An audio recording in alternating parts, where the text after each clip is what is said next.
जय हिंद साथियों, स्वागत है आपका self study classes with Sumit Jain YouTube channel और दोस्तों ऐप में। दोस्तों बहुत सारे स्टूडेंट को ऐप डाउनलोड नहीं करते बन रहा है या फिर कर भी लिया है तो कोर्स भी नहीं देख पा रहे हैं। तो मैं आज उनको बता दूं कि ये जो सेल्फ स्टडी क्लासेस इस प्रकार से जब आप प्ले स्टोर से करते हैं तो ये आपका वेल जो है आइकन उसमें लगा हुआ है ना। तो इस प्रकार से सेल्फ स्टडी क्लासेस आपको सर्च करना है और ऐसे आइकन में आपको ऐप मिलने वाला है। ठीक है, तो दोस्तों हम देखें कि प्ले स्टोर में आपको इस प्रकार से दिखेगा ये सेल्फ स्टडी क्लासेस। ठीक है, ये प्ले स्टोर में आपको सेल्फ स्टडी क्लासेस का ऐप दिखने वाला है। ठीक है, ये इमेज उसमें डली है, ये आइकन, ये लोगो उसमें डला है। ठीक है, अब दोस्तों इसको इंस्टॉल करना है, यहां से आप इंस्टॉल करेंगे। ठीक है, अब इंस्टॉल करेंगे तो वहां पर आपको नंबर मांगेगा, जीमेल नंबर मांगेगा, तो आपको ओटीपी आएगा, तो आप रजिस्टर करके आगे बढ़ेंगे। दोस्तों आपको टेस्ट भी करवाया जाएगा, ट्रिक भी बताई जाएगी। तो जल्दी से बताएं, बकरी बिलाप के रचनाकार कौन है? दोस्तों 2 सेकंड है आपके पास। और आपको पता है दोस्तों कि भारत में बकरी बहुत हैं, भारत में बकरियां बहुत हैं। अगर किसी की बकरी को थोड़ा सा कुछ हो जाता है तो लोग बिलाप करने लगते हैं। भारत में किसी की बकरी को किसी थोड़ा सा कुछ हो जाता है तो क्या करने लगते हैं? बिलाप करने लगते हैं। कहाँ पर? भारत में। तो बकरी को कुछ हो जाता है तो बिलाप करने लगते हैं भारत में। तो भारतेंदु किसकी रचना हो जाएगी? ये भारतेंदु। बोले बकरी को कुछ हो गया तो बिलाप करते हैं भारत के लोग, तो भारतेंदु जी की रचना हो जाएगी। यानी कि जो आ नंबर है वो आपका बिल्कुल सही हो जाएगा। ठीक है, अगला है दोस्तों आनंद अरुणोदय की रचनाकार कौन है? दोस्तों आपको पता है कि लास्ट में आपको एक चैलेंज प्रश्न दिया जाएगा और इसका उत्तर आपको लिखना होता है और सबसे अच्छी ट्रिक आपको कौन सी लगी वो आपको बताना होता है। ठीक है, आनंद अरुणोदय की रचनाकार बताना है दोस्तों। 4 विकल्प हैं और 4 में आपका बिल्कुल सही आंसर क्या होगा? 2 सेकंड में आपने उत्तर का चयन किया है प्रेमघन। बद्री नारायण चौधरी प्रेमघन की रचना है आनंद अरुणोदय। और दोस्तों अगर कोई 2 शब्द प्रेम के आपसे बोल दे तो आनंद आ जाता है। काय के शब्द बोल दे? प्रेम के 2 शब्द प्रेम के बोल दे तो आनंद आ जाता है। तो आनंद अरुणोदय रचना किसकी होगी? प्रेमघन की भारतेंदु की? प्रेमघन की होगी ना। और दोस्तों आपको पता है एक इन्होंने आनंद कादम्बनी पत्रिका भी निकाली थी, आनंद कादम्बनी, है ना। इसको भी आपको याद रखना है। आनंद कादम्बनी पत्रिका किसने निकाली थी? प्रेमघन साहब ने, है ना। पूछा जाता है आनंद कादम्बनी पत्रिका किसने निकाली थी? प्रेमघन ने। अगला है प्रेम संपत्ति लता की रचनाकार दोस्त कौन है? दोस्तों आपको पता है दोस्तों कि प्रेम की संपत्ति किसके पास थी? हम बोलते हैं कि हमारे ये प्रॉपर्टी है, हमारी वो है, हमारे पास इतनी संपत्ति है, लेकिन जो प्रेम रूपी संपत्ति थी वो किसके पास थी? आपको पता होगा, आप पढ़ते हैं कि मोहन के पास, मोहन यानी कि श्री कृष्ण के पास थी दोस्तों प्रेम रूपी संपत्ति। तो याद रख लेना, मोहन से जगमोहन, ठाकुर जगमोहन, है ना। आपने पढ़ा होगा कृष्ण जी की पास क्या थी? प्रेम रूपी संपत्ति। सब लोग उनसे प्रेम करते थे। तो प्रेम रूपी संपत्ति किसके पास थी? मोहन। तो मोहन से बनेगा जगमोहन। ठाकुर जगमोहन की रचना है प्रेम संपत्ति लता। ठीक है, अगला है मन की लहर की रचनाकार कौन है? दोस्तों 2 सेकंड में आप अपने उत्तर का चयन करेंगे और मैं आपको बता दूं कि अगर कभी मन में लहर उठ जाए कि हमें पढ़ाई करना है, कभी मन में लहर उठ जाए तो कि हमें पढ़ाई करना है, तो उसका प्रताप बहुत होता है दोस्तों, उसका प्रताप बहुत होता है और आप आईएएस आईपीएस बन जाते हो, है ना। तो मन में पढ़ाई की लहर उठानी है ना, और उस लहर का इतना प्रताप होगा कि आप आईएएस बन जाओगे। तो काय का प्रताप है? मन की लहर का प्रताप है। बोले ये तो आईएएस कैसे बन गए? वो तो ये तो मन की लहर का प्रताप है जो हम आईएएस बन गए।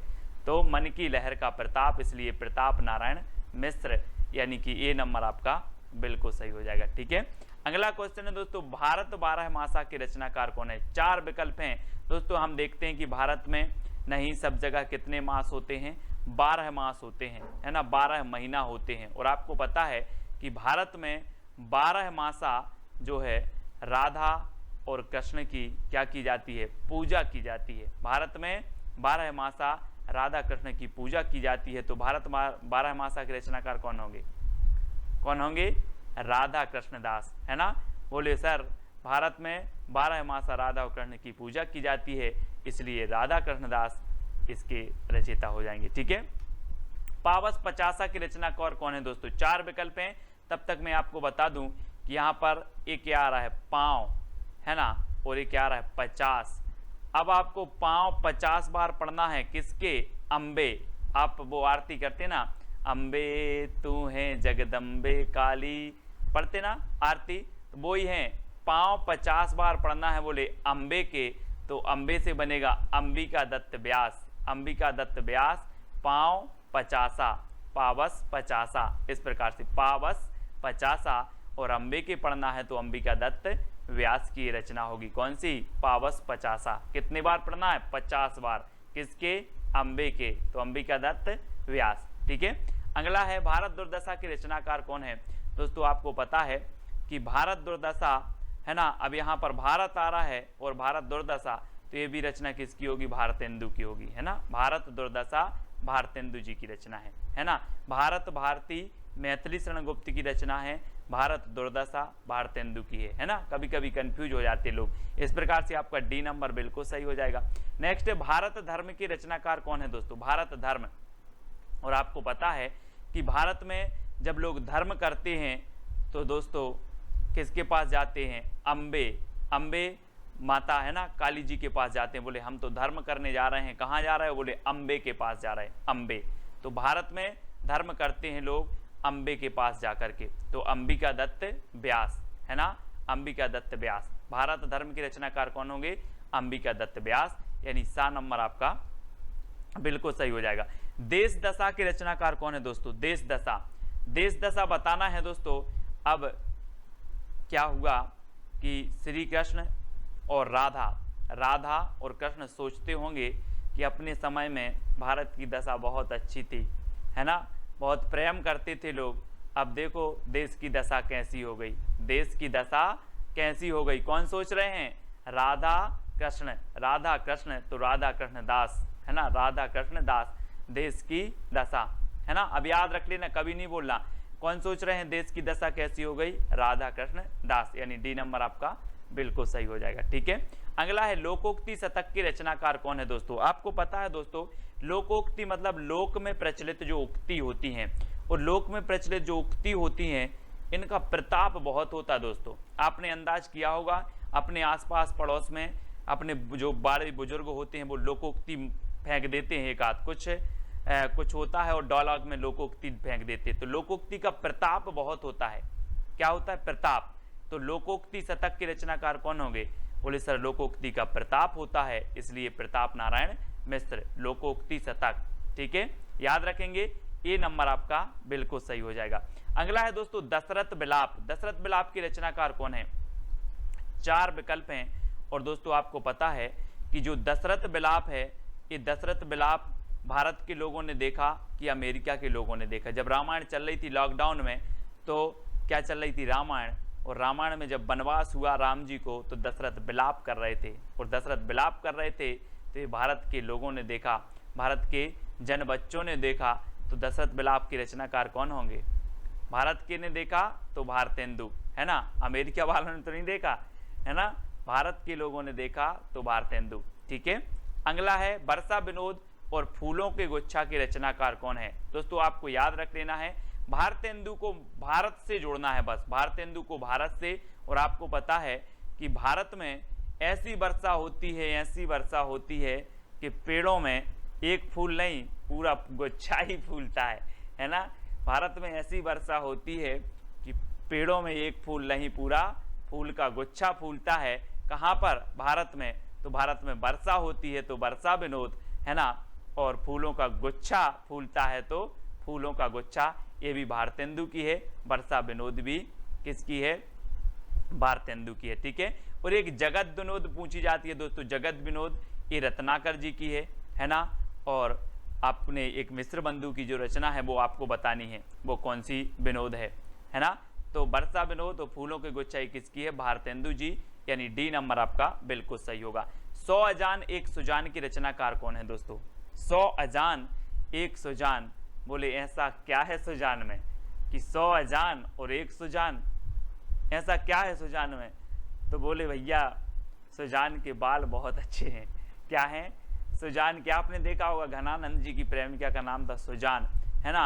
अब बोले 100 अजान और एक सुजान, तो बहुत सारे लोग बोले यार सुजान में ऐसा क्या है, तो बोले सुजान के बाल बहुत अच्छे हैं, तो बाल से बनेगा बालकृष्ण भट्ट। सुजान के क्या हैं, बाल बहुत अच्छे हैं, एक अजान और 100 सुजान, है ना, एक इसकी है बालकृष्ण भट्ट जी का, है ना। ये 4 नंबर आपका बिल्कुल सही हो जाएगा, है ना। हिंदी प्रदीप के ये रचनाकार थे। तो हमने आपको याद करवाई थी ट्रिक कि प्रदीप के बाल भट्टा से भरत गए, है ना। तो प्रदीप, हिंदी प्रदीप और बाल से बालकृष्ण भट्ट, इस प्रकार से आपको याद रखना है। अगला है दोस्तों नूतन ब्रह्मचारी के रचनाकार कौन है, और 4 विकल्प हैं, 2 सेकंड है। नूतन मतलब होता है नया, नूतन मतलब होता है क्या, नया। अब नया ब्रह्मचारी कौन बनेगा, कोई बालक ही बनेगा, कोई बाल बनेगा, है ना। तो आपने एक सुना होगा बाल ब्रह्मचारी और एक सुना है यहाँ पर नूतन ब्रह्मचारी। बोले सर कोई नया बाल ब्रह्मचारी बनेगा तो वो बाल बनेगा, तो बालकृष्ण भट्ट, है ना। कोई बालक बनेगा तो बालकृष्ण भट्ट, और इसको बाल ब्रह्मचारी कर दो, बाल ब्रह्मचारी। तो ये बालकृष्ण भट्ट की है नूतन ब्रह्मचारी, ठीक है। ए नंबर, सी नंबर आपका बालकृष्ण भट्ट बिल्कुल सही हो जाएगा। अगला है बाल विवाह नाटक के रचनाकार कौन है दोस्तों, बाल विवाह नाटक। अब यहाँ तो सीधा सीधा है कि यहाँ पर बाल आया है और यहाँ पर भी बाल आ गया, तो बाल विवाह के बालकृष्ण भट्ट हैं, है ना। तो सा नंबर आपका बिल्कुल सही हो जाएगा, ठीक है। अगला है दोस्तों लालित्य लहरी के रचनाकार कौन है, लालित्य लहरी, और 4 विकल्प हैं।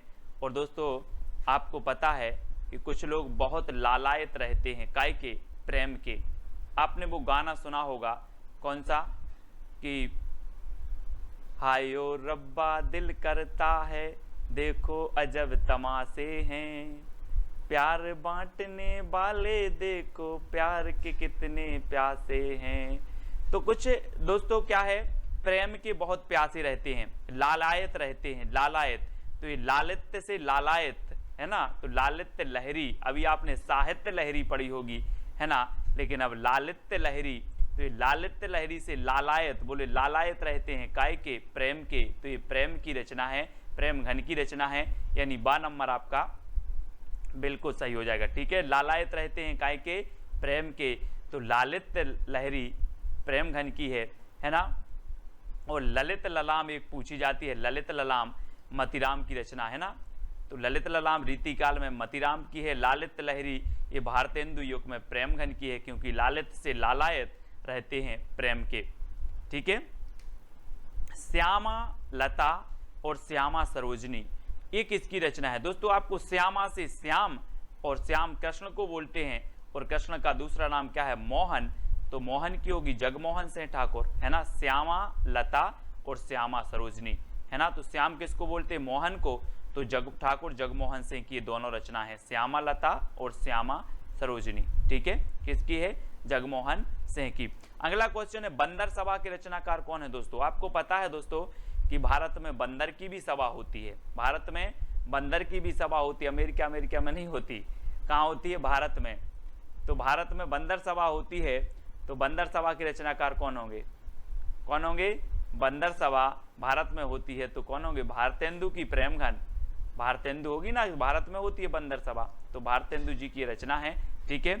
अगला क्वेश्चन है देवयानी की रचनाकार कौन है दोस्तों। देवयानी, देव यानी क्या होता है, देव यानी, बोले सर देव यानी होता है मोहन, यानी कि कृष्ण जी। देव यानी मोहन, देव यानी मोहन। अब बोलते ना कि देव यानी क्या होता है, देव का मतलब क्या होता है, ऐसे करते ना। तो देव यानी मोहन, देव यानी मोहन, ठीक है। तो देवयानी के रचनाकार कौन होंगे, जगमोहन सिंह, ठाकुर जगमोहन सिंह, ठीक है। इस प्रकार से याद रखेंगे। अगला है अलौकिक लीला के रचनाकार कौन है दोस्तों। आपको पता है कि पहले क्या करते थे,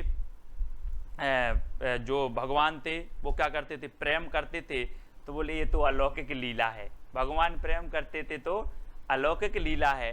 तो क्या करते थे, प्रेम, तो प्रेम से प्रेम घन, अलौकिक लीला, है ना। बोले ये तो अलौकिक लीला है, प्रेम की अलौकिक लीला, प्रेम की अलौकिक लीला, याद रख लेना इस प्रकार से, प्रेम की अलौकिक लीला। सबसे पहली जो आपकी रचना है वैदेही वनवास और प्रिय प्रवास की रचनाकार कौन है। 2 सेकंड आपको दिए जाएंगे, आपको उत्तर कमेंट में लिखना है। और दोस्तों जब तक मैं आपको बता दूं कि वनवास किसको हुआ था, अयोध्या के राजा राम को हुआ था। किसको हुआ था? अयोध्या के राजा राम को वनवास हुआ था, है ना। तो अयोध्या से उपाध्याय आपका उत्तर होगा।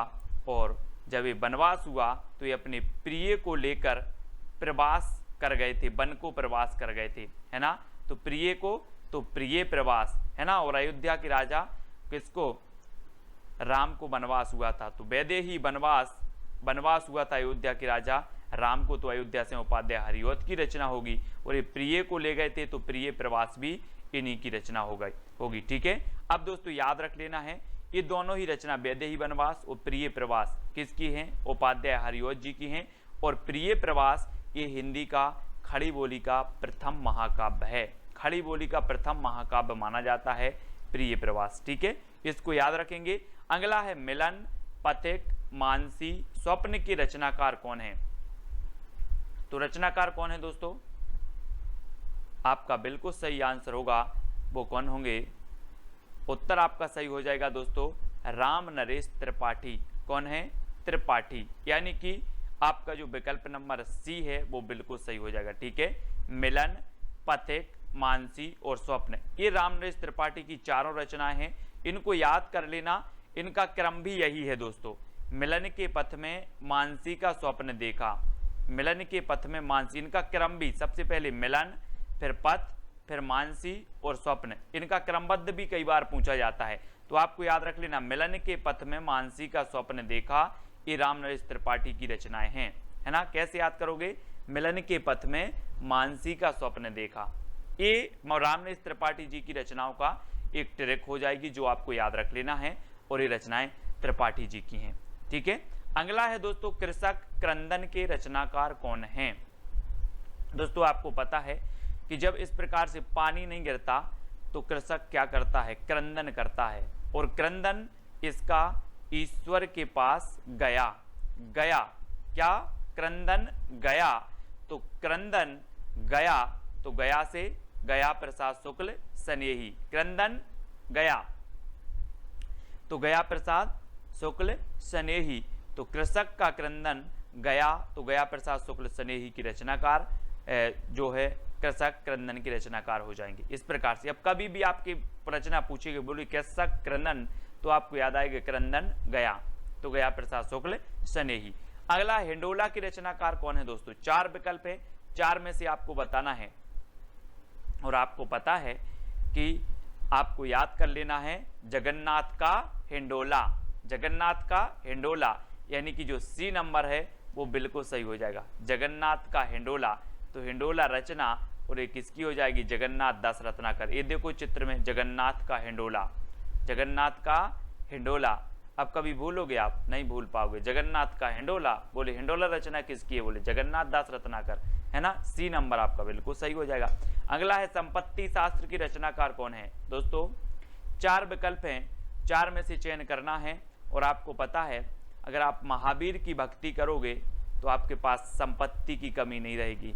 किसकी भक्ति करोगे? महावीर भगवान की भक्ति करोगे तो आपके पास संपत्ति की क्या नहीं रहेगी? कमी नहीं रहेगी। तो महावीर से बनेगा आपका महावीर प्रसाद द्विवेदी।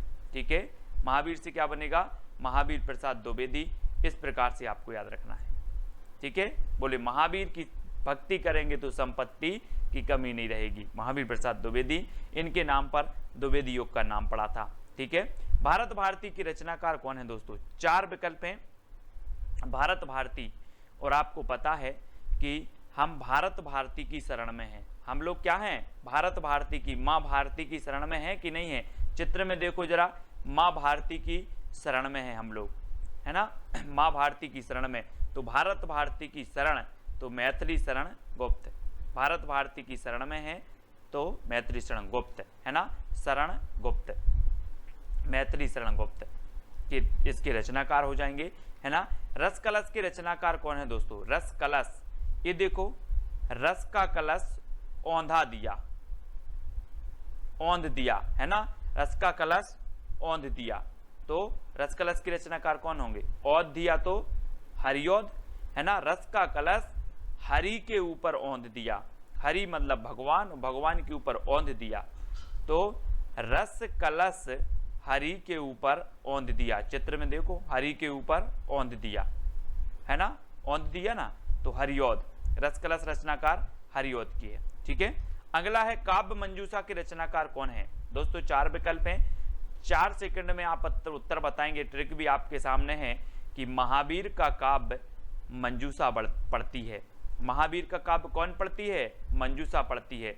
तो काव्य मंजूषा महावीर प्रसाद द्विवेदी, यानी डी नंबर आपका बिल्कुल सही हो जाएगा। अब महावीर का काव्य मंजूषा पढ़ती है, याद रखेंगे आप, महावीर का काव्य मंजूषा पढ़ती है ना। तो काव्य मंजूषा के रचनाकार जो होंगे वो महावीर प्रसाद द्विवेदी होंगे। अगला है दोस्तों रंग में भंग के रचनाकार कौन है। रंग में भंग, दोस्तों आप रंग बना रहे थे और मैंने मेथी डाल दी, मेथी डाल दी, तो आप बोलोगे यार रंग में भंग कर दिया आपने, रंग में भंग कर दिया, क्या डाल दी, मेथी डाल दी, तो रंग में भंग कर दिया। तो रंग भंग के रचनाकार कौन होंगे, मेथी डाल दी तो मैथिली शरण गुप्त। रंग में भंग कर दिया मेथी डाल के, तो रंग में भंग ये रचना किसकी होगी, मैथिली शरण गुप्त की। अधिकांश लोगों को पता है, ये नंबर आपका बिल्कुल सही हो जाएगा। ठीक है, अगला है शंकर सरोज और शंकर सर्वस्व के रचनाकार कौन है। अब दोस्तों यहाँ पर शंकर आ रहा है, यहाँ पर भी शंकर आ रहा है, तो उत्तर में भी शंकर आएगा।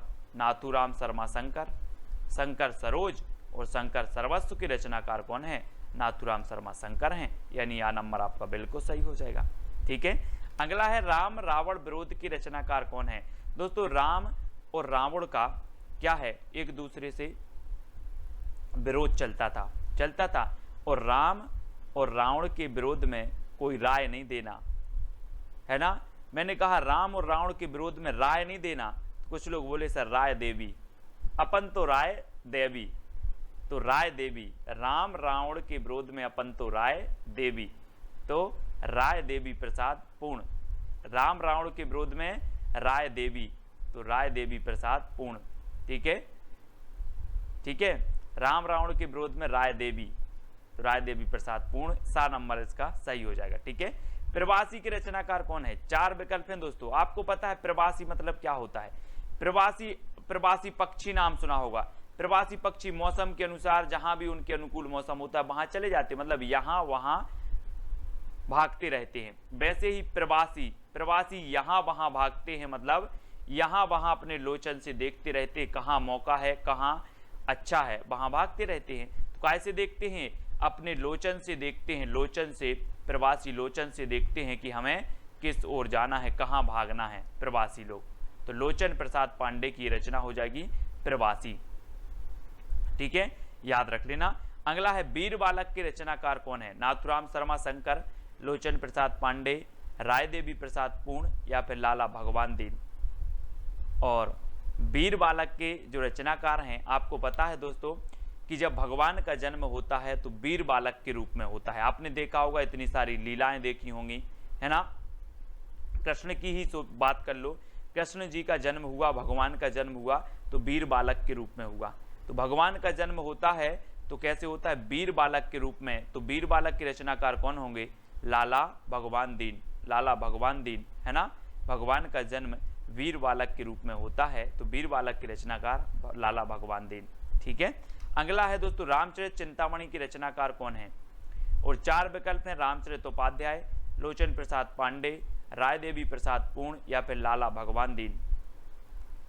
तो आपको पता है कि रामचरित चिंतामणि यानी कि ये जो रचना होगी वो किसकी होगी, रामचरित उपाध्याय की।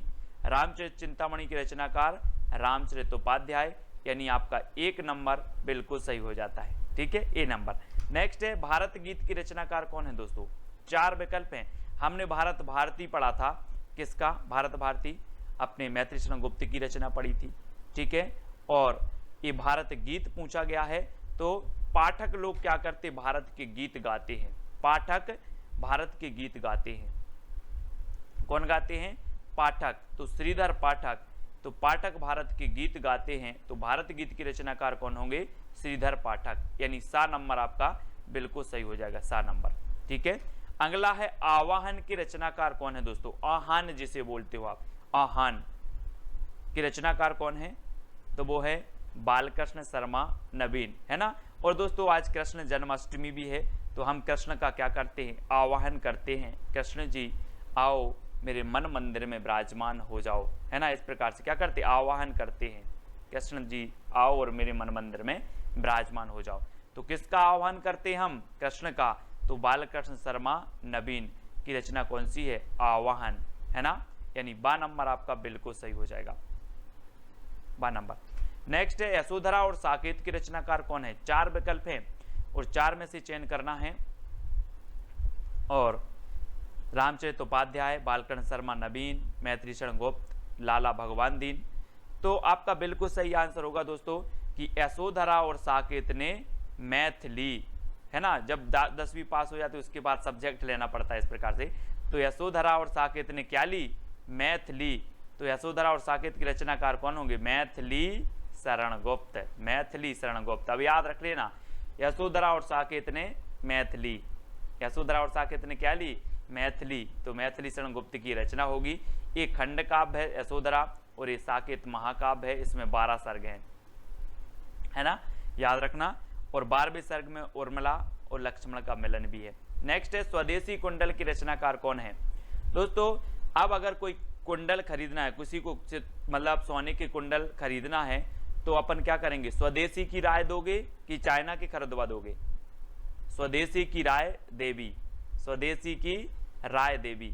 बोले सर अपन तो स्वदेशी की राय देवी, है ना, स्वदेशी की राय देवी। तो स्वदेशी कुंडल राय देवी, राय देवी प्रसाद पूर्ण, स्वदेशी की राय देवी। काय की राय देवी, स्वदेशी की। तो 7 नंबर आपका बिल्कुल स्वदेशी कुंडल के रचनाकार कौन हो जाएंगे, राय देवी प्रसाद पूर्ण। बिकट भट्ट के रचनाकार कौन है दोस्तों, बिकट भट्ट। 4 विकल्प हैं और 4 में आपको याद रखना है कि रामचरित उपाध्याय की है, बालकृष्ण शर्मा नवीन की है, मैथिली शरण गुप्त की है या फिर लाला भगवान दीन की है।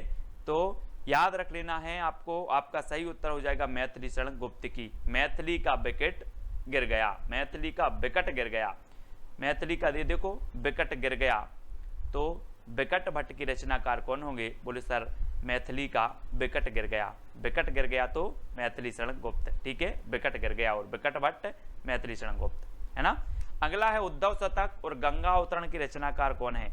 रामचरित उपाध्याय, जगन्नाथ दास रत्नाकर, मैथिली शरण गुप्त या फिर लाला भगवान दीन। 4 विकल्प हैं, 4 में से आपको चयन करना है। वीडियो को लाइक करना है और आपको शेयर भी करना है, ठीक है। और आपका बिल्कुल सही आंसर होगा कि उद्धव शतक और गंगा अवतरण के रचनाकार हैं जगन्नाथ दास रत्नाकर। रत्नाकर ने गंगा अवतरण में शतक लगाया, रत्नाकर ने गंगा अवतरण में शतक लगाया, गंगा अवतरण से गंगा अवतरण शतक लगाया तो उद्धव शतक, ठीक है। रत्नाकर ने कब लगाया, गंगा अवतरण में शतक लगाया। रामायणी महाकाव्य की रचनाकार कौन है। 4 विकल्प हैं, 2 सेकंड में आप अपने उत्तर का बताना है दोस्तों। और यहाँ पर चित्र में देखना दोस्तों, एक कामायनी रचना है और ये महाकाव्य है।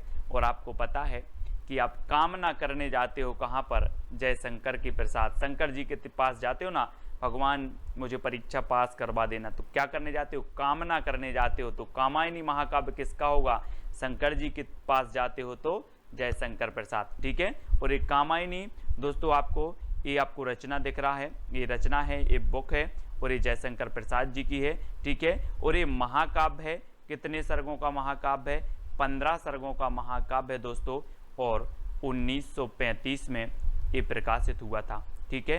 तो याद रख लेना, छायावाद का श्रेष्ठ महाकाव्य माना जाता है। लोकायतन महाकाव्य के रचनाकार कौन है दोस्तों। 4 विकल्प हैं दोस्तों, महाकाव्य लोकायतन और कामायनी, ये दोनों ही छायावाद के महाकाव्य हैं। और आपको बताना है 2 सेकंड में। और इसकी जो ट्रैक है दोस्तों, लोक में सुमित्रा आए हैं, लोक में सुमित्रा आए हैं। तो लोक में तो लोकायतन और सुमित्रा आए हैं तो सुमित्रा नंदन पंत। ये सुमित्रा नंदन पंत का महाकाव्य माना जाता है दोस्तों लोकायतन, ठीक है। यानी बी नंबर आपका सही हो जाएगा। आपको ट्रिक याद रखनी है, लोक में सुमित्रा आए हैं, लोक से लोकायतन और सुमित्रा से सुमित्रा नंदन पंत, ठीक है। पल्लव के रचनाकार कौन है दोस्तों। 4 विकल्प हैं, जब तक मैं आपको बता दूं कि जो पल्लव है इसे छायावाद का घोषणा पत्र, छायावाद का मैनिफेस्टो कहा जाता है। पंत जी की प्रसिद्धि का आधार भी कौन सा है, पल्लव ग्रंथ है। और ये किसकी है, पंत जी की है, सुमित्रा नंदन पंत।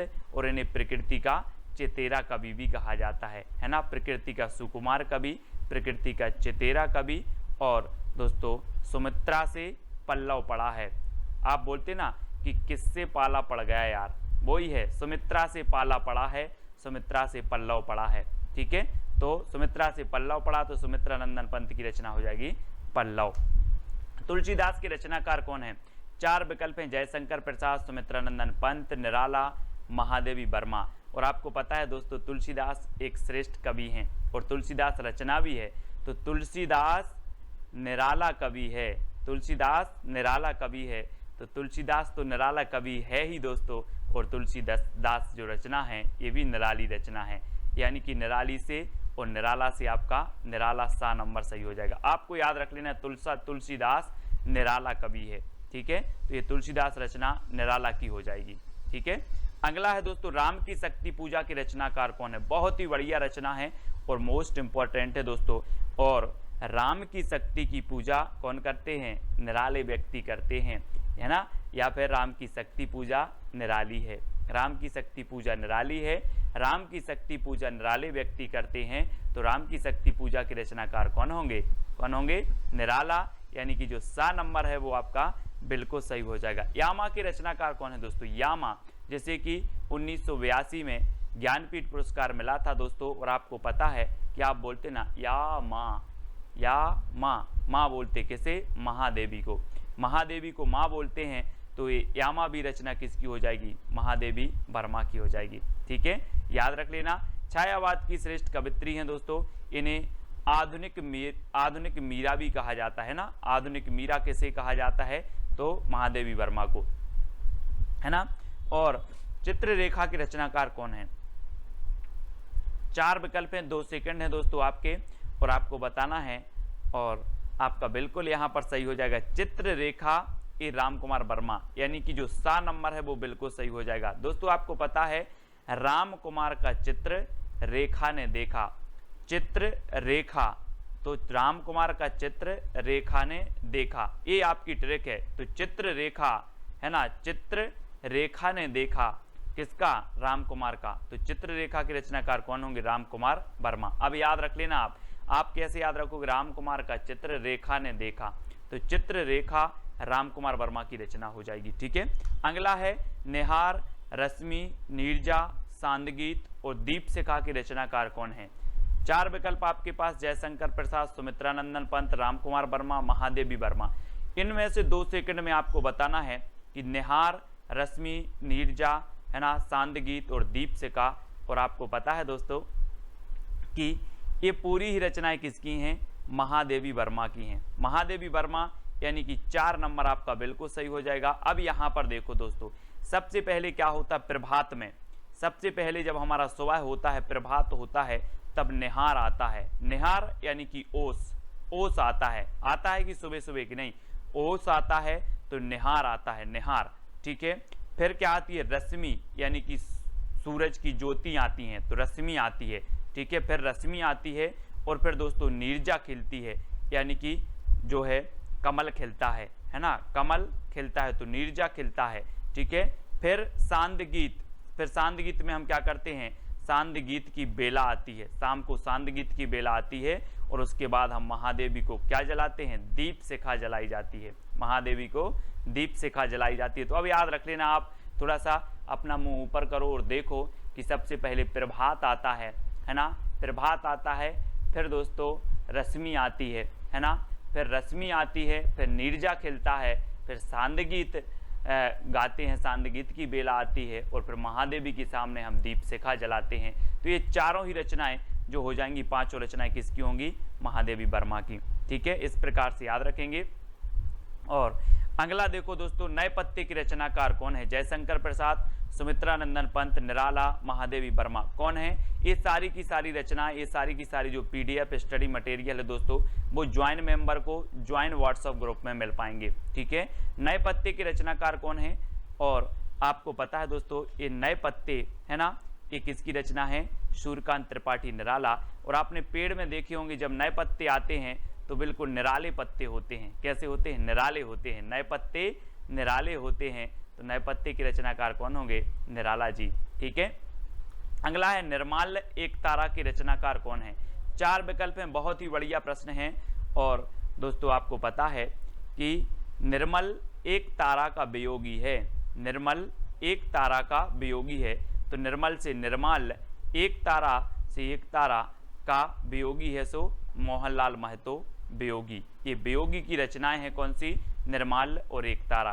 कैसे याद किया, आपको ट्रिक दी कि निर्मल एक तारा का वियोगी है, निर्मल एक तारा का वियोगी है, तो निर्मल और एक तारा के रचनाकार कौन होंगे, मोहनलाल महतो वियोगी। ठीक है। पंछी और रागिनी के रचनाकार कौन है दोस्तों, गोपाल सिंह नेपाली, सुमित्रानंदन पंत, मोहनलाल महतो या फिर महादेवी वर्मा।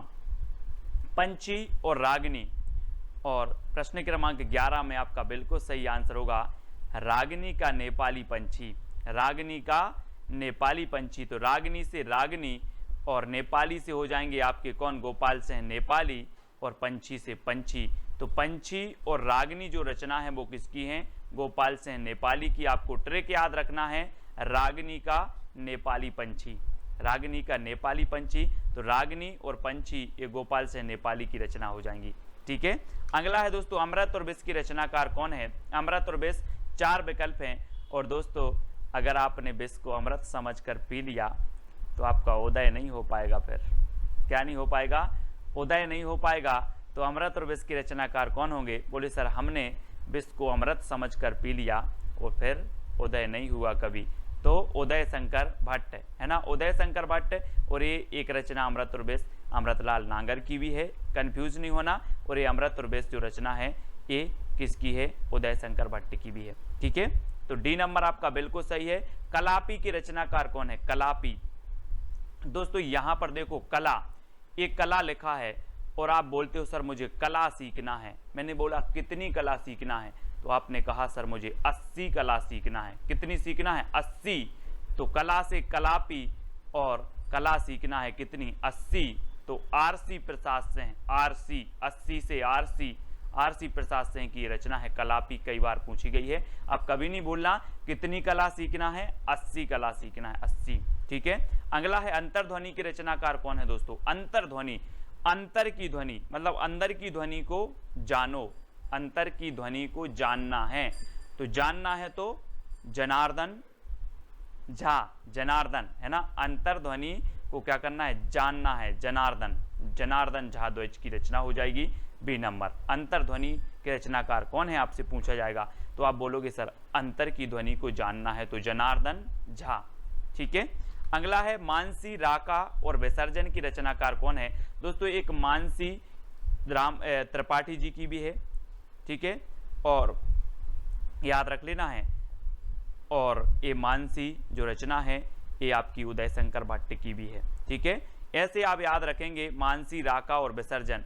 मानसी रुको, उदय शंकर का विसर्जन मत करना। मानसी रुको, उदय शंकर का विसर्जन मत करना। तो मानसी से मानसी, रुको से राका और विसर्जन से विसर्जन। मानसी, राका और विसर्जन है ना। और अमृत और विष, ये 4 रचनाएं इनकी हैं कौन की, उदय शंकर भट्ट की। मानसी रुको, उदय शंकर का विसर्जन मत करना। मानसी रुको, उदय शंकर का विसर्जन मत करना, ये किसकी रचनाएं हो गई, उदय शंकर भट्ट, यानी डी नंबर आपका बिल्कुल सही हो जाएगा। ठीक है।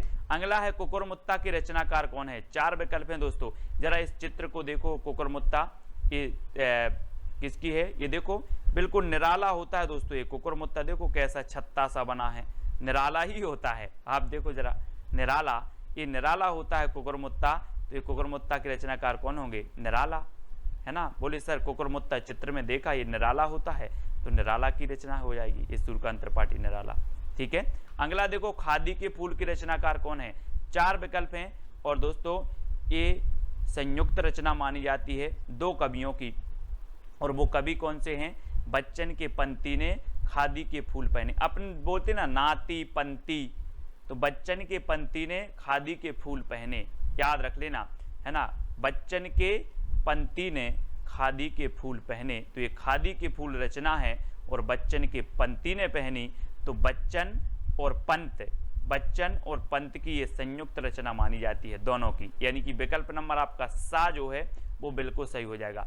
खादी के फूल बच्चन के पंती ने पहले, है ना, बच्चन के पंती ने खादी के फूल पहने, ये ट्रिक है आपकी।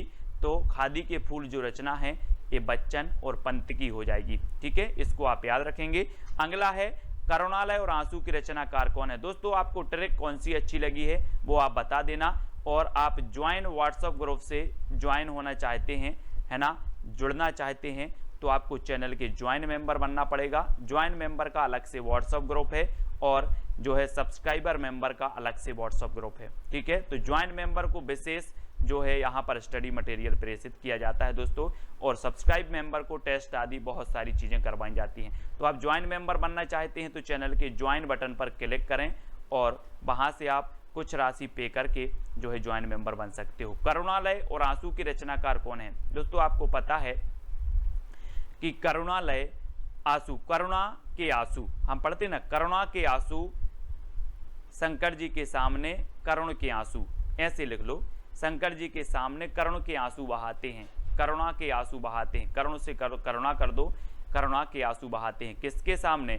शंकर जी के सामने। तो शंकर जी यानी कि जयशंकर प्रसाद। वैसे तो करुणालय और आंसू सभी को पता होगा, लेकिन याद रख लें कि जो है शंकर जी के सामने करुणा के आंसू बहाते हैं, करुणा के आंसू, तो करुणालय और आंसू, ठीक है। इस प्रकार से कामायनी इनकी हम रचना पढ़ चुके हैं, ठीक है। करुणालय भी है, आंसू भी है, झरना भी है, और उर्वशी एक इनकी रचना भी है, ठीक है। तो इनको भी आपको याद रखेंगे। और यहाँ पर शंकर जी के सामने करुणा के आंसू बहाते हैं। लहर, झरना और उर्वशी की रचनाकार कौन है दोस्तों।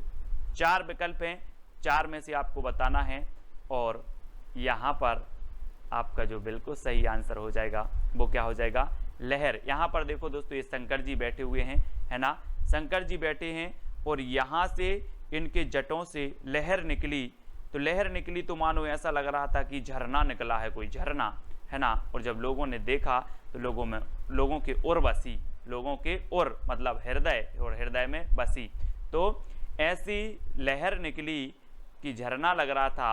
और जब झरना लोगों ने देखा तो लोगों के उर बसी, तो कहाँ से, शंकर जी की जटाओं से। आप बोलते ना कि गंगा निकली है। तो लहर, झरना और उर्वशी के रचनाकार कौन होंगे, जयशंकर प्रसाद, ठीक है। शंकर जी का नाम आ रहा है तो यहाँ भी शंकर, जयशंकर प्रसाद। कि कृष्णार्जुन युद्ध 1918 के रचनाकार कौन है। अब 2 सेकंड आपको दिए जाते हैं, 4 विकल्प आपके पास हैं दोस्तों। अब यहाँ पर एक रचना आई है कृष्णार्जुन युद्ध। अब दोस्तों एक बात कॉमन सेंस लगाना कि कृष्ण और अर्जुन का युद्ध क्यों हुआ होगा, क्यों हुआ होगा, माखन के चक्कर में। काय के चक्कर में, यहाँ पर देखो कृष्ण और अर्जुन का बोले सर, कृष्ण और अर्जुन का युद्ध हुआ था माखन के चक्कर में। तो कृष्ण अर्जुन युद्ध के रचनाकार कौन होंगे, माखन के चक्कर में हुआ तो माखनलाल चतुर्वेदी, ठीक है। माखन के चक्कर में माखनलाल चतुर्वेदी। इस प्रकार से याद करेंगे, बोले माखन के चक्कर में कृष्ण और अर्जुन का युद्ध हुआ, ठीक है। ये आपकी ट्रिक हो गई। नेक्स्ट है जय हिंद के रचनाकार कौन है दोस्तों। जी हाँ दोस्तों, जय हिंद रचना भी है, 1948 की है। अब आपको बताना इसके रचनाकार कौन है। तो ट्रिक है दोस्तों, सियाराम की शरण में जय हिंद लिखा। किसकी शरण में, यहां पर चित्र में देखो, सियाराम की शरण में जय हिंद लिखा, ठीक है। तो किसकी शरण में, सियाराम शरण गुप्त, ठीक है। ये हो जाएंगे दोस्तों आपको। जय हिंद रचना है इनकी 1948 की रचना है। और आपको पता होगा कि जो सियाराम शरण गुप्त हैं ये मैथिली शरण गुप्त के छोटे भाई थे, अनुज थे, ठीक है। और इनकी रचना है जय हिंद 1948 की। हमने कैसे याद किया कि सियाराम की शरण में जय हिंद लिखा, तो जय हिंद रचना सियाराम शरण की, ठीक है। अगला है कुमकुम 1936 के रचनाकार कौन है। 4 विकल्प हैं दोस्तों, 4 में से चयन करना है। और एक चीज बताना कि कुमकुम एक बिंदी आती है, आपको पता होगा, है ना। कुमकुम एक सीरियल भी आता है, कुमकुम एक बिंदी भी आती है। 4 विकल्प में से आप सही बताना, और आपका बिल्कुल सही आंसर होगा दोस्तों बालकृष्ण शर्मा नवीन, है ना। बालकृष्ण शर्मा नवीन कुमकुम। और देखना दोस्तों, आप थोड़ा सा इमेज करना कि ये बाल हैं, यहाँ पर देखो ये बाल हैं, बालों के नीचे आप क्या लगाते हो, कुमकुम लगाते हो, ठीक है। और ये आपकी पलक हैं, दोनों पलकों के बीच में आप कुमकुम लगाते हो। तो बालों के नीचे यानी कि बालकृष्ण भट्ट नीचे कुमकुम लगाते हो तो कुमकुम, और दोनों पलकों के बीच में तो अपलक, पलक के बीच में, तो आपलक भी इनकी रचना हो जाएगी। ठीक है, और कौन लगाती है? उर्मिला। कैसे ट्रिक है इसकी? पलक झपकते ही उर्मिला ने बालों के नीचे रश्मि रेखा से कुमकुम लगाई। ठीक है, ये दोस्तों बालकर्ण शर्मा नवीन की कुछ रचनाएं हैं। आपको ट्रिक है कि बाल झपकते ही जो है उर्मिला ने बालों के नीचे रश्मि रेखा से कुमकुम लगाई। ठीक है, पलक झपकते ही, ये आपकी ट्रिक हो जाएगी दोस्तों, इसको आपको याद रखना है। और इनकी रचनाएं देखो, क्रमबद्ध कुमकुम 1936 की, आपलक 1951, रश्मि रेखा 1951, क्वासी 1952, हम बिस्पाई जन्म के 1955 और उर्मिला 1957। ठीक है, ये बालकर्ण शर्मा नवीन की रचना है। अब आपको याद रख लेना है, पलक झपकते ही उर्मिला ने बालों के नीचे रश्मि रेखा से कुमकुम लगाई। ठीक है, ये चीज आपको याद रखनी है और इनकी रचनाएं याद हो जाती हैं, साथ ही क्रमबद्ध भी हैं, सन भी आपको दिए हैं। ठीक है, ये उर्मिला हैं और पलक झपकते ही, तो उर्मिला से उर्मिला, पलक से आपलक, बालों के नीचे कुमकुम, तो ये कुमकुम। ठीक है, तो इस प्रकार से आपको याद कर लेना है इनकी रचनाएं, और इसके पहले के बहुत सारे जो वीडियो हैं वो आपको जरूर देखना है दोस्तों। ठीक है, बिखरे मोती और त्रिधारा के रचनाकार कौन है? 4 विकल्प हैं, सुभद्रा कुमारी चौहान, सियाराम शरण गुप्त, बालकर्ण शर्मा नवीन या फिर रामधारी सिंह दिनकर। और आपको पता है दोस्तों, ट्रिक भी मैंने नीचे दी है कि सुभद्रा के बिखरे मोती की त्रिधारा निकली। सुभद्रा के जो बिखरे मोती थे उनकी कितनी धारा निकली? त्रिधारा निकली। किसकी? सुभद्रा। तो सुभद्रा कुमारी चौहान की बिखरे मोती और त्रिधारा, ये रचनाएं दोनों ही इनकी हो जाएंगी, यानी आपका उत्तर होगा सुभद्रा कुमारी चौहान। आ नंबर आपका बिल्कुल सही हो जाएगा। ठीक है, परशुराम की प्रतीक्षा के रचनाकार कौन है? 4 विकल्प हैं, पहला है सुभद्रा कुमारी चौहान, सियाराम शरण गुप्त, बालकर्ण शर्मा नवीन या फिर रामधारी सिंह दिनकर।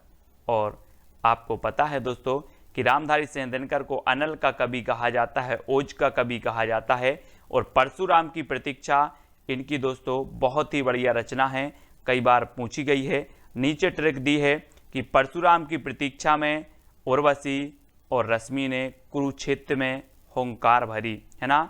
तो ये चीज़ आपको याद रखनी है कि परशुराम की प्रतीक्षा में जो है उर्वशी और रश्मि ने कुरुक्षेत्र में जो है हुंकार भरी। तो इनकी परशुराम की प्रतीक्षा, उर्वशी, रश्मि, कुरुक्षेत्र और हुंकार, ये इनकी रचनाएं हो जाएंगी। ठीक है, और एक इनकी रचना और है, कौन सी? रेणुका। रेणुका भी आपको याद रख लेनी है। ठीक है, इन्हीं की है, दिनकर जी की। और उर्वशी के लिए दोस्तों इन्हें 1978 में ज्ञानपीठ पुरस्कार भी मिला है। ठीक है, तो याद रखेंगे, क्या याद रखना? परशुराम की प्रतीक्षा में उर्वशी और रश्मि ने कुरुक्षेत्र में हुंकार भरी। ठीक है, ये चीज आपको याद रखनी है। हल्दी घाटी के रचनाकार कौन है? हल्दी घाटी के रचनाकार बताना है दोस्तों, मैथिली शरण गुप्त, श्याम नारायण पांडे, बालकर्ण शर्मा नवीन या फिर रामधारी सिंह दिनकर। और आपका बिल्कुल सही आंसर क्या हो जाएगा? हल्दी घाटी के जो रचनाकार हैं वो हैं श्याम नारायण पांडे। श्याम नारायण पांडे। अब एक चीज याद रख लेना दोस्तों, एक रचना है श्याम सगाई। श्याम सगाई रचना किसकी है? नंददास की रचना है। और श्याम की सगाई में दोस्तों हल्दी जरूर लगेगी। क्या लगेगी? हल्दी लगेगी।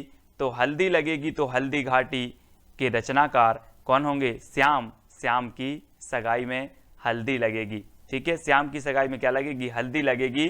तो हल्दी घाटी जो रचना है वो किसकी होगी? श्याम नारायण पांडे। श्याम आएगा। ठीक है, श्याम नारायण पांडे। और श्याम सगाई ये नंददास की रचना है, ये चीज भी आपको याद रखनी है ना। अब मैं पूछूंगा हल्दी किसको लगेगी? बोले सर श्याम की सगाई में। तो श्याम सगाई, नंददास और हल्दी घाटी, ये श्याम नारायण पांडे। ठीक है, अगला है जीवन संगीत के रचनाकार कौन है? 4 विकल्प हैं दोस्तों। आपको पता है कि जीवन संगीत कब बन जाता है? अगर दोस्तों आप जगन्नाथपुरी चले जाओ तो संगीत जीवन आपका जो है वो संगीत बन जाता है। कहाँ जाना है? जगन्नाथपुरी आपको जाना है तो आपका जीवन संगीत बन जाएगा। और सबसे बड़ी बात है दोस्तों कि यहाँ पर प्रसाद बहुत मिलता है। क्या मिलता है? प्रसाद। तो जीवन संगीत कब बनता है? जब आप जगन्नाथपुरी जाओगे और यहाँ पर प्रसाद मिलता है, तो जगन्नाथ प्रसाद मिलिंद, है ना। प्रसाद मिलिंद, जगन्नाथपुरी में प्रसाद मिलिंद, तो जीवन संगीत बन जाता है ना। इस प्रकार से अब मैं पूछूंगा जीवन संगीत कब बन जाता है, तो आप बताओगे कि सर जगन्नाथपुरी पहुंच जाएं और वहां पर प्रसाद बहुत मिलता है तो जीवन संगीत बन जाता है। ठीक है, तो जीवन संगीत जगन्नाथ प्रसाद मिलिंद। ठीक है, अगला है ज्वाला के रचनाकार कौन है। 4 विकल्प हैं दोस्तों, मैथिली शरण गुप्त, श्याम नारायण पांडे, जगन्नाथ प्रसाद मिलिंद या फिर केदारनाथ मिश्र। प्रभात आपको पता होगा कि दोस्तों केदारनाथ में जब बाढ़ आई थी तो सभी लोगों ने वहाँ पर जितने लोगों की मृत्यु हुई थी, जितने लोग बह गए थे, कुछ लोग बेघर हो गए थे, है ना, उनके लिए श्रद्धांजलि के लिए क्या जलाई थी, ज्वाला जलाई थी, ज्वाला, है ना। ये देखो यहाँ पर ज्वाला जलाई थी, कहाँ के लिए, केदारनाथ के लिए। तो ज्वाला के रचनाकार कौन होंगे, केदारनाथ मिश्र। प्रभात, अब यहाँ अग्रवाल नहीं जोड़ना, सिंह नहीं जोड़ना, ये केदारनाथ मिश्र प्रभात हैं जिनकी रचना है ज्वाला। ठीक है, ये चीज आपको याद रखनी है। अगला है साहित्य देवता के रचनाकार कौन है। 4 विकल्प हैं और आपको पता है दोस्तों कि साहित्य देवता को आपको माखन देना पड़ेगा तभी ये सारी रचनाएं याद होंगी, है ना। बोले साहित्य देवता माखन खा लो लेकिन ये रचनाएं याद हो जाएं, है ना। अब सभी लोग माखन खवा देना साहित्य देवता को, तो माखन खवा देना तो माखनलाल चतुर्वेदी, है ना, याद रख लेना। अब साहित्य देवता को प्रसन्न करना है तो माखन खवाना पड़ेगा, माखन, है ना। तो साहित्य देवता के रचनाकार माखन खवाना पड़ेगा तो माखनलाल चतुर्वेदी। 1942 की ये रचना है। अगला है मौर्य विजय के रचनाकार कौन है दोस्तों। 4 विकल्प हैं और आपने रामायण बहुत देखी है। मैथिली शरण गुप्त हैं, श्याम नारायण पांडे हैं, जगन्नाथ प्रसाद मिलिंद हैं या फिर सियाराम शरण गुप्त हैं। और आपको पता होगा दोस्तों कि जब श्री राम विजय प्राप्त करके आए तो इन्हें मौर्य मुकुट लगाया गया। क्या लगाया गया, मौर्य मुकुट लगा गया। किसे, सियाराम को, श्री राम को। ठीक है, तो सियाराम शरण गुप्त की रचना होगी कौन सी, मौर्य विजय। बोले मौर्य विजय प्राप्त करे आए तो मौर्य मुकुट लगाए। देखो चित्र में मौर्य मुकुट लगाया गया, ये क्या करके आए थे, ये दोस्तों विजय प्राप्त करके आए थे। तो सियाराम शरण गुप्त की रचना होगी कौन सी, मौर्य विजय। इसको अब याद रखेंगे। अगला है कैदी और कोकिला के रचनाकार कौन है। मैथिली शरण गुप्त हैं, श्याम नारायण पांडे या फिर जगन्नाथ प्रसाद मिलिंद या माखनलाल चतुर्वेदी। तो आपको पता है दोस्तों कैदी और कोकिला को हमें क्या खिलाना है, माखन खिलाना है। बहुत ही प्रसिद्ध रचना हुई है दोस्तों ये माखनलाल चतुर्वेदी जी की, कैदी और कोकिला, है ना। और कैदी और कोकिला को हमें माखन खवा देना है तो माखनलाल चतुर्वेदी। ठीक है, माखनलाल चतुर्वेदी की रचना है कैदी और कोकिला। ठीक है, अगला है सभा का खेल के रचनाकार कौन है दोस्तों। सभा के खेल, और आपको पता है दोस्तों कि विभिन्न प्रकार की सभा होती है लेकिन कई सभा में लोगों के भद्रा भी उतर जाते हैं। अपन बोलते ना सभा में आज उसके भद्रा उतर गए। तो सभा का खेल और सभा में भद्रा उतर जाते हैं तो सुभद्रा कुमारी चौहान। सभा का खेल के रचनाकार कौन होंगे, सुभद्रा कुमारी चौहान, है ना। बोले सर सभा में तो भद्रा उतर जाते हैं तो सुभद्रा, भद्रा से सुभद्रा कुमारी चौहान। ठीक है, डी नंबर आपका बिल्कुल सही हो जाएगा। नेक्स्ट है नूरजहां के रचनाकार कौन है। मैथिली शरण गुप्त, श्याम नारायण पांडे, गुरु भक्त सिंह या फिर सुभद्रा कुमारी चौहान। नूरजहां, और आपको पता है दोस्तों कि नूरजहां आदि के चक्कर में कौन नहीं पड़ते, वो नहीं पड़ते, कौन, गुरु भक्त। गुरु भक्त नूरजहां के पीछे नहीं पड़ते, चक्कर में नहीं पड़ते, कौन, गुरु भक्त लोग। इन्हें सिर्फ भक्ति से काम होता है तो गुरु भक्त सिंह। ठीक है, नूरजहां के रचनाकार कौन होंगे, बोले सर नूरजहां के चक्कर में भक्त लोग नहीं पड़ते, गुरु भक्त नहीं पड़ते, तो गुरु भक्त सिंह। ठीक है, इस प्रकार से याद करेंगे और ये सिर्फ याद करने का माध्यम है। ठीक है, अगला है कुड़ाल के रचनाकार कौन है। मैथिली शरण गुप्त हैं, श्याम नारायण पांडे, सोहनलाल द्विवेदी या फिर सुभद्रा कुमारी चौहान। और बहुत ही बढ़िया ये प्रश्न है दोस्तों, कुणाल के रचनाकार कौन है, सोहनलाल द्विवेदी, यानी कि आपका सही उत्तर होगा विकल्प नंबर सी। ठीक है, सोहनलाल द्विवेदी। अगला है आत्म बलिदान के रचनाकार कौन है। मैथिली शरण गुप्त हैं, श्याम नारायण पांडे, बालकन शर्मा नवीन या फिर सुभद्रा कुमारी चौहान। दोस्तों आपको पता है अगर मैं बोलूं कि आप आत्म बलिदान कर दो, बोलो सर मैं आत्म बलिदान तो कर दूंगा लेकिन मेरे बालों के बलिदान की मत बोलना, मेरे बालों की बलिदान की मत बोलना, मैं सब कुछ बलिदान कर दूंगा, बालों के बलिदान की मत बोलना।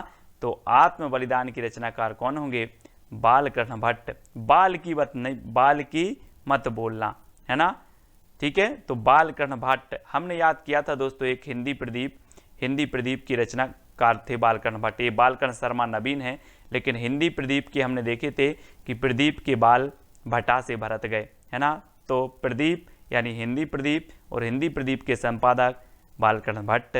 उसी प्रकार से आत्म बलिदान तो हम कर देंगे, लेकिन बालों का बलिदान की मत बोलना। तो आत्म बलिदान के रचनाकार कौन होंगे? बाल से होगा बालकृष्ण शर्मा नवीन, ठीक है। अगला है तक्षशिला के रचनाकार कौन है? 4 विकल्प हैं और दोस्तों आपको पता होगा कि तक्षशिला विश्वविद्यालय बना था, है ना। और जो तक्षशिला है ये बौद्ध शिक्षा बौद्ध धर्म से संबंधित था, यहाँ का जो क्षेत्र था, ठीक है।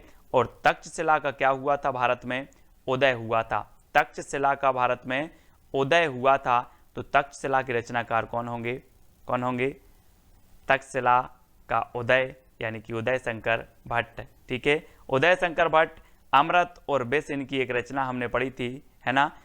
अमृत और विष अमृतलाल लांगर की भी है, अमृत और विष उदय शंकर भट्ट की भी है ना। तक्षशिला का उदय, ये उदय शंकर भट्ट की रचना है तक्षशिला। अब कैसे याद रखोगे? बोले सर तक्षशिला का उदय, तक्षशिला से तक्षशिला रचना, उदय से उदय शंकर भट्ट इसके रचनाकार। अमीर इरादे गरीब इरादे की रचनाकार कौन है? दोस्तों आपको बताना है, और बहुत ही बढ़िया रचना है। तो आपको पता है कि चाहे अमीर हो चाहे गरीब हो, सबके इरादे माखन खाने के रहते हैं। बोले आज माखन मिल जाता। अमीर हो या गरीब हो, सबके इरादे काय के रहते हैं? माखन खाने के रहते हैं। तो अमीर इरादे और गरीब इरादे के रचनाकार कौन है? माखनलाल चतुर्वेदी, यानी कि डी नंबर आपका बिल्कुल सही हो जाएगा, ठीक है। अगला है झांसी की रानी कविता के रचनाकार कौन है? 4 विकल्प है, मैथिली शरण गुप्त, श्याम नारायण पांडे, बालकृष्ण शर्मा नवीन या फिर सुभद्रा कुमारी चौहान। और दोस्तों आपको पता है कि झांसी की रानी लक्ष्मीबाई ने सबके भद्रा उतार दिए थे। क्या उतार दिए थे? भद्रा। और हम पढ़ते आए हैं कि खूब लड़ी मर्दानी वह तो झांसी वाली रानी थी, है ना, पढ़ा है आप लोगों ने। तो झांसी की रानी कविता, झांसी की रानी ने भद्रा उतार दिए थे, तो सुभद्रा कुमारी चौहान, ठीक है। अगला हिमकिरीटनी हिमतरंगिणी की रचनाकार कौन है? दोस्तों आपको पता है हिमतरंगिणी के लिए साहित्य अकादमी पुरस्कार मिला 1955 में, है ना, सबसे पहले। और ये रचना किसकी है? और आपको पता है दोस्तों, हिम जैसी जम जाता है क्या? माखन। माखन भी हिम जैसे जम जाता है। तो याद रख लेना क्या जम जाता है? माखन। काय के जैसे? हिम जैसे। तो हिमतरंगिणी और हिमकरटनी माखन जैसे जम जाते हैं, तो माखनलाल चतुर्वेदी, यानी कि डी नंबर आपका बिल्कुल सही होगा। और 1942 की रचना, 1949 की और 1955 में इसे साहित्य अकादमी पुरस्कार मिला हेमतरंगिणी के लिए, सबसे पहले हिंदी में, ठीक है। अगला है पाथेय के रचनाकार कौन है? 4 विकल्प हैं दोस्तों। और आपको पता है कि दोस्तों सिया राम को जब क्या हुआ, वनवास हुआ, तो इनके बहुत सारे पाथेय बने, है ना। आपने नाम सुना होगा, बोले केवट के भाग्य खुल गए, केवट भी पाथेय बना। ऐसे अनेकों ऋषि मुनि थे जो सिया राम के पाथेय बने। कौन के? सिया राम के पाथेय बने। तो पाथेय की रचनाकार कौन होंगे?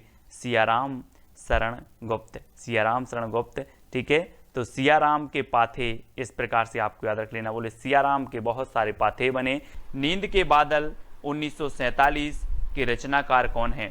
4 विकल्प हैं आपके सामने, केदारनाथ अग्रवाल, सुमित्रानंदन पंत, दिनकर या फिर नागार्जुन। तो आपको पता होगा दोस्तों कि 2013 में केदारनाथ में क्या आई थी? बाढ़ आई थी।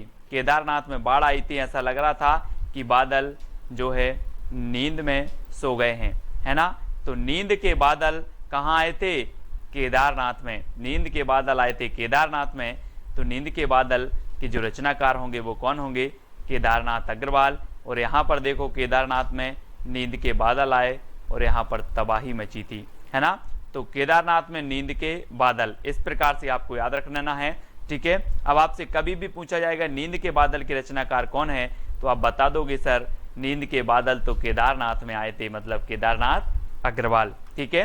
हिल्लोल के रचनाकार कौन है दोस्तों? 4 विकल्प हैं। और आपको पता है कि केदारनाथ जाना जाता है दोस्तों, शिव का एक धाम है, शिव जी का एक धाम है केदारनाथ। और जब केदारनाथ में बाढ़ आई, केदारनाथ में दोस्तों जब पानी की बाढ़ आई तो हिलोर लग रही थी। देखो चित्र में हिलोर लग रही थी, किसे लग रही थी? शिव जी को हिलोर लग रही थी, शिव जी को। तो हिलोर से हिल्लोल, और हिल्लोल के रचनाकार कौन होंगे? शिव मंगल सिंह सुमन। यानी कि आपका जो विकल्प नंबर सी है वो बिल्कुल सही हो जाएगा, क्योंकि क्या लग रही थी शिव को? हिलोर लग रही थी, हिलोल। ठीक है, इस प्रकार से यानी कि जो सा नंबर है वो आपका बिल्कुल सही हो जाएगा। नेक्स्ट है दोस्तों, मिट्टी की बारात के रचनाकार कौन है? त्रिलोचन, शिव मंगल सिंह सुमन, दोनों, या फिर नागार्जुन। आपको कमेंट में बताना है। और आपको पता है दोस्तों कि शिव जी की जब बारात निकली तो बाराती जो थे भभूत लगाए थे, मिट्टी की भभूत लगाए थे, है ना, भूत भी बारात में आए थे। तो ऐसा लग रहा था कि जैसे मिट्टी की बारात आ रही हो, जैसे मिट्टी की बारात आ रही हो। किसकी? शिव जी की। तो मिट्टी की बारात ये रचना किसकी होगी? शिव मंगल सिंह सुमन। और त्रिलोचन भी कहा जाता है दोस्तों किसको? शिव को। तो त्रिलोचन की भी ये रचना है, शिव मंगल सिंह सुमन की रचना है ना। कौन सी? मिट्टी की बारात। तो अब आपको याद रख लेना है मिट्टी की बारात किसकी आ रही थी? बोले सर त्रिलोचन की या फिर शिव जी की। तो शिव मंगल सिंह सुमन और त्रिलोचन। ठीक है, यानी कि आपका उत्तर सी नंबर बिल्कुल सही हो जाएगा। अगला क्वेश्चन है दोस्तों, राह के दीपक 1947 की रचनाकार कौन है? त्रिलोचन, शिव मंगल सिंह सुमन, रांगे राघव, या फिर नागार्जुन। तो आपको पता है राह के दीपक कौन बने? राह के दीपक, यहां से देखो जरा चित्र में, श्री राम जी आगे आगे चलकर ये राह के दीपक बने हैं। कौन? राघव, है ना। राघव बोलते हैं ना, रघुपति राघव सीताराम। तो राघव क्या बने? राह के दीपक बने। इस प्रकार से राह के दीपक बने राघव। तो राह के दीपक के रचनाकार कौन होंगे? रांगे राघव। ठीक है, रांगे राघव, यानी कि सा नंबर आपका बिल्कुल सही हो जाएगा। ठीक है, अब दोस्तों आपको लास्ट में वीडियो के बताना है कि कौन सी ट्रिक सबसे अच्छी लगी, है ना, कौन सी रचना आपको सबसे ज्यादा याद हुई है। और इसके पहले के वीडियो अगर आपने नहीं देखे हैं तो वीडियो जरूर देखें। तालाब की मछलियां के रचनाकार कौन है दोस्तों? 4 विकल्प हैं और आपको पता है कि तालाब की मछलियां कौन खा गया? तालाब की मछलियां नाग खा गया। ये नाग है और तालाब की मछलियां नाग खा गया। तो तालाब की मछलियां कौन खा गया? नाग। तो नागार्जुन। ठीक है, नाग से नागार्जुन, यानी कि सा नंबर आपका बिल्कुल सही होगा। तालाब की मछलियां ये रचना किसकी होगी? बोले सर तालाब की मछलियां नाग खा गया। तो तालाब की मछलियां की रचनाकार नागार्जुन। ठीक है, इस प्रकार से याद रखेंगे। और अगला है दोस्तों, कदली बन, हंसमाला, मिट्टी और फूल के रचनाकार कौन है? ये प्रगतिवादी रचनाएं हैं। त्रिलोचन है, शिवमंगल सिंह सुमन, नागार्जुन, या फिर नरेंद्र शर्मा हैं। तो आपको बताना है और आपकी सुंदर सी ट्रिक है कि नरेंद्र ने कदली वन में मिट्टी और फूलों की माला बनाई। कहां पर? किसने बनाई? नरेंद्र ने। तो नरेंद्र शर्मा कदली वन में, तो कदली वन मिट्टी और फूलों की, तो मिट्टी और फूल और माला से हंसमाला।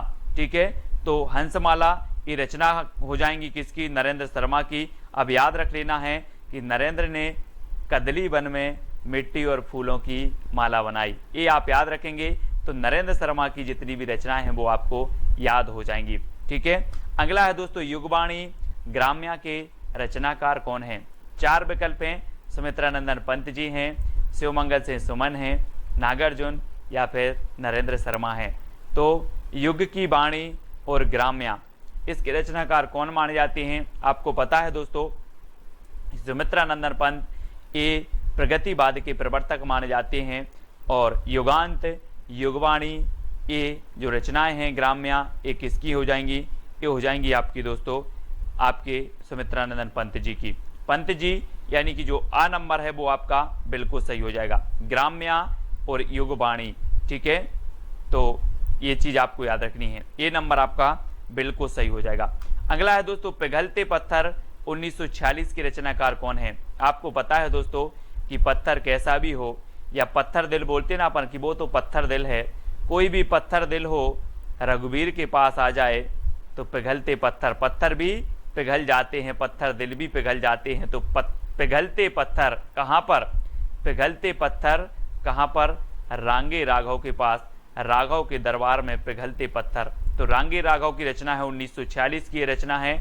और पिघलते पत्थर कहाँ पर, राघव के दरबार में, है ना। तो रांगे राघव यानी सा नंबर आपका बिल्कुल सही हो जाएगा। अब कभी भी आपसे रचना पूछी जाएगी, बोले सर पिघलते पत्थर, तो पिघलते पत्थर भी पिघल जाते हैं कहाँ पर, रांगे या फिर राघव के दरबार में। ठीक है, अगला है युगधारा 1953 सतरंगे पंखों वाली की रचनाकार कौन है, सुमित्रानंदन पंत जी, शिवमंगल सिंह सुमन, रांगे राघव या फिर नागार्जुन। और आपको पता है दोस्तों कि युगधारा और सतरंगे पंखे वाली, तो आपको कैसे याद रख लेना है, एक ट्रिक है कि नागार्जुन की युगधारा सतरंगे पंखे वाली है, नागार्जुन की युगधारा सतरंगे पंखे वाली है। ठीक है, अभी हमने पढ़ा कि तालाब की मछलियां नाग खा गया, अब नागार्जुन की युगधारा सतरंगे पंखों वाली है, तो युगधारा और सतरंगे पंखों वाली है, ये भी आपकी नागार्जुन की ही होगी। ठीक है, तो नागार्जुन यानी कि जो डी नंबर है वो आपका बिल्कुल सही हो जाएगा। अगला है प्रलय और सृजन की रचनाकार कौन है दोस्तों, सुमित्रानंदन पंत हैं, शिवमंगल सिंह सुमन, रांगे राघव या फिर नागार्जुन। आपको पता है कि शिव जी के पास प्रलय भी पलते हैं और सृजन भी, है ना। प्रलय और सृजन सभी पलते हैं कहाँ पर, शिव जी के पास, तो शिव जी के पास पलते हैं तो शिवमंगल सिंह सुमन। बोले प्रलय और सृजन किसकी है, तो आप बता दोगे कि सर ने बताया था कि प्रलय और सृजन तो शिवमंगल जी के पास पलते हैं, है ना, शिव के पास पलते हैं, तो शिवमंगल सिंह सुमन, ये चीज़ आपको याद रखनी है। ठीक है, अभी हमने कहा किया था मिट्टी की बारात त्रिलोचन और शिवमंगल सिंह सुमन की, है ना, अलग अलग रचना इनकी एक ही नाम से है। ठीक है, और ये प्रलय और सृजन 1944 की रचना, ये शिवमंगल सिंह सुमन की है। ठीक है, अगला है ऋतु संहार रंग रूप के रचनाकार कौन है, सुमित्रानंदन पंत जी हैं, शिवमंगल सिंह सुमन, रामविलास शर्मा या फिर नागार्जुन। ऋतु संहार और रंग रूप के रचनाकार कौन हैं, आपको याद रख लेना है। एक छोटा सा कोड है दोस्तों कि ऋतु का रंग रूप रामविलास जैसा है, ऋतु का रंग रूप कैसा है, रामविलास जैसा है, तो ऋतु से आपका बनेगा दोस्तों ऋतु संहार, और रंग रूप से रंग रूप, और किसके जैसा है, रामविलास, तो रचनाकार कौन होंगे, रामविलास शर्मा, यानी कि जो सी नंबर है वो आपका बिल्कुल सही हो जाएगा। अब आपसे कभी भी पूछा जाएगा ऋतु संहार किसकी रचना है, तो आप बोलोगे कि ऋतु का रंग रूप रामविलास शर्मा जैसा है ना, या रामविलास जैसा है, तो ऋतु का रंग रूप तो ऋतु संहार, रंग रूप से रंग रूप, रामविलास से रामविलास शर्मा। ठीक है, अगला है जिजीविषा संतरण और संकल्प के रचनाकार कौन है दोस्तों, ये प्रगतिवादी रचना है। जिजीविषा यानी कि जीने की इच्छा, संतरण संकल्प, इनकी रचनाकार कौन है, पंत जी, शिवमंगल सिंह सुमन, महेंद्र भटनागर या फिर नागार्जुन। और आपका बिल्कुल सही आंसर है दोस्तों, यहाँ पर ट्रिक याद रखना है कि महेंद्र ने संत बनकर जिजीविषा का संकल्प लिया, संत बनकर जिजीविषा यानी कि जीने का संकल्प लिया। तो किसने लिया, महेंद्र भटनागर ने, इसलिए जिजीविषा, संतरण और संकल्प ये तीनों ही रचनाएं किसकी हैं, महेंद्र भटनागर की हैं। और महेंद्र ने संत बनकर जिजीविषा का संकल्प लिया, ये आपकी ट्रिक हो जाएगी। ठीक है, और दोस्तों ये सारे नोट्स आपको ज्वाइन मेंबर यानी कि ज्वाइन ग्रुप में मिलेंगे। ठीक है, तो आप ज्वाइन मेंबर अवश्य बने चैनल के। ठीक है, अगला है गुलाब और बुलबुल के रचनाकार कौन है, सुमित्रानंदन पंत हैं, शिवमंगल सिंह सुमन हैं, महेंद्र भटनागर या फिर त्रिलोचन। तो गुलाब और बुलबुल के रचनाकार बताना है। गुलाब और बुलबुल ने त्रिलोचन की पूजा की, किसकी पूजा की, गुलाब और बुलबुल ने त्रिलोचन की पूजा की, यानी कि त्रिलोचन की रचना हो जाएंगी गुलाब और बुलबुल। ठीक है, ये एक ही रचना है गुलाब और बुलबुल, और दोस्तों ये त्रिलोचन की रचना है। ठीक है, त्रिलोचन, गुलाब और बुलबुल ने किसकी पूजा की, त्रिलोचन की। ठीक है, अगला है विश्वास बढ़ता गया पर आंखें नहीं भरी। विश्वास बढ़ता गया ये अलग रचना है, पर आंखें नहीं भरी ये अलग है, लेकिन आप पढ़ते हो कि विश्वास बढ़ता गया पर आंखें नहीं भरी, है ना। शिव को देखते देखते दर्शन करते करते विश्वास बढ़ता गया, पर दर्शन से दोस्तों आंखें नहीं भरी, आंखें नहीं भरी, ऐसा लगता कि शिव के दर्शन करते ही रहें। तो शिव को देखते देखते विश्वास बढ़ता गया पर आंखें नहीं भरी, ये आपकी ट्रिक है। शिव पर विश्वास बढ़ता गया पर आंखें नहीं भरी। ये दोनों ही रचना शिव मंगल सिंह सुमन की हैं, शिव मंगल सिंह सुमन की, है ना। विश्वास बढ़ता गया पर आंखें नहीं भरी, ठीक है। तो ये चीज आपका बी नंबर आपका बिल्कुल सही हो जाएगा, शिव मंगल सिंह सुमन। अगला है दोस्तों, तुमने कहा था खून और शोले, ये किसकी रचनाएं हैं? अभी तक आपने फ्लैशबैक शैली में कौन सी रचना पढ़ी होगी दोस्तों? फ्लैशबैक शैली में पढ़ी होगी उसने कहा था, है ना। उसने कहा था पढ़ी थी, किसकी है उसने कहा था? चंद्रधर शर्मा गुलेरी की। लेकिन आज आपको तुमने कहा था भी पढ़ना है। तुमने कहा था खून और शोले की रचनाकार कौन है? सुमित्रा नंदन पंत जी हैं, शिव मंगल सिंह सुमन, महेंद्र भटनागर या फिर नागार्जुन है। तब आपका बिल्कुल सही यहाँ पर आंसर हो जाएगा, तुमने कहा था कि खून और शोले। खून और शोले ये नागार्जुन की रचना है दोस्तों, खून और शोले, है ना। किसने कहा था? नांग ने कहा था, नागार्जुन ने कहा था कि खून और शोले, अभी कम सोया है और शोले। तो तुमने कहा था खून और शोले ये रचनाएं हैं किसकी? नागार्जुन साहब की हैं, ठीक है। प्यासी पथराई आंखें नागार्जुन की है ना। इन सभी रचनाओं को याद रख लेना है। तुमने कहा था खून और शोले नागार्जुन जी की, ठीक है। बेला और नए पत्ते के रचनाकार कौन है? सुमित्रा नंदन पंत जी हैं, निराला, महेंद्र भटनागर या फिर नागार्जुन। तो आपको पता है दोस्तों कि बेला हो या नए पत्ते हो या कुकुरमुत्ता हो, ये निराला जी की प्रगतिवादी रचनाएं मानी जाती हैं। आपको याद रख लेना है, आपसे क्वेश्चन पूछा जाएगा निम्न में से बताइए निराला की कौन सी रचना प्रगतिवादी है? तो आपको पता होगा बेला, नए पत्ते, कुकुरमुत्ता ये इनकी प्रगतिवादी रचनाएं हैं। और कुकुरमुत्ता के नए पत्ते की बेला कैसी है? निराली है। तो कुकुरमुत्ता, नए पत्ते और बेला ये तीनों ही रचनाएं निराली से बनेगा आपका निराला, ठीक है। तो निराली हैं। ये आपकी ट्रिक है कि कुकुरमुत्ता के नए पत्ते की बेला निराली है, ठीक है। तो यहां से याद रखेंगे। और बी नंबर आपका बिल्कुल सही होगा। पंख और पतवार के रचनाकार कौन है दोस्तों? पंख और पतवार, आपको पता है कि पंख और पतवार दोनों कहाँ चल रहे थे? कहाँ चल रहे थे? केदारनाथ में जब बाढ़ आई तो या तो पंख चल रहे थे, पंख यानी कि हेलीकॉप्टर उड़ रहे थे पंखा से, या फिर नाव की पतवार चल रही थी। कहाँ पर? केदारनाथ में। तो ये दो ही चीजें हो रही थी, बाकी और कुछ नहीं हो रहा था, पंख या तो पतवार। कहाँ? केदारनाथ। तो केदारनाथ अग्रवाल इसकी रचनाएं होंगी।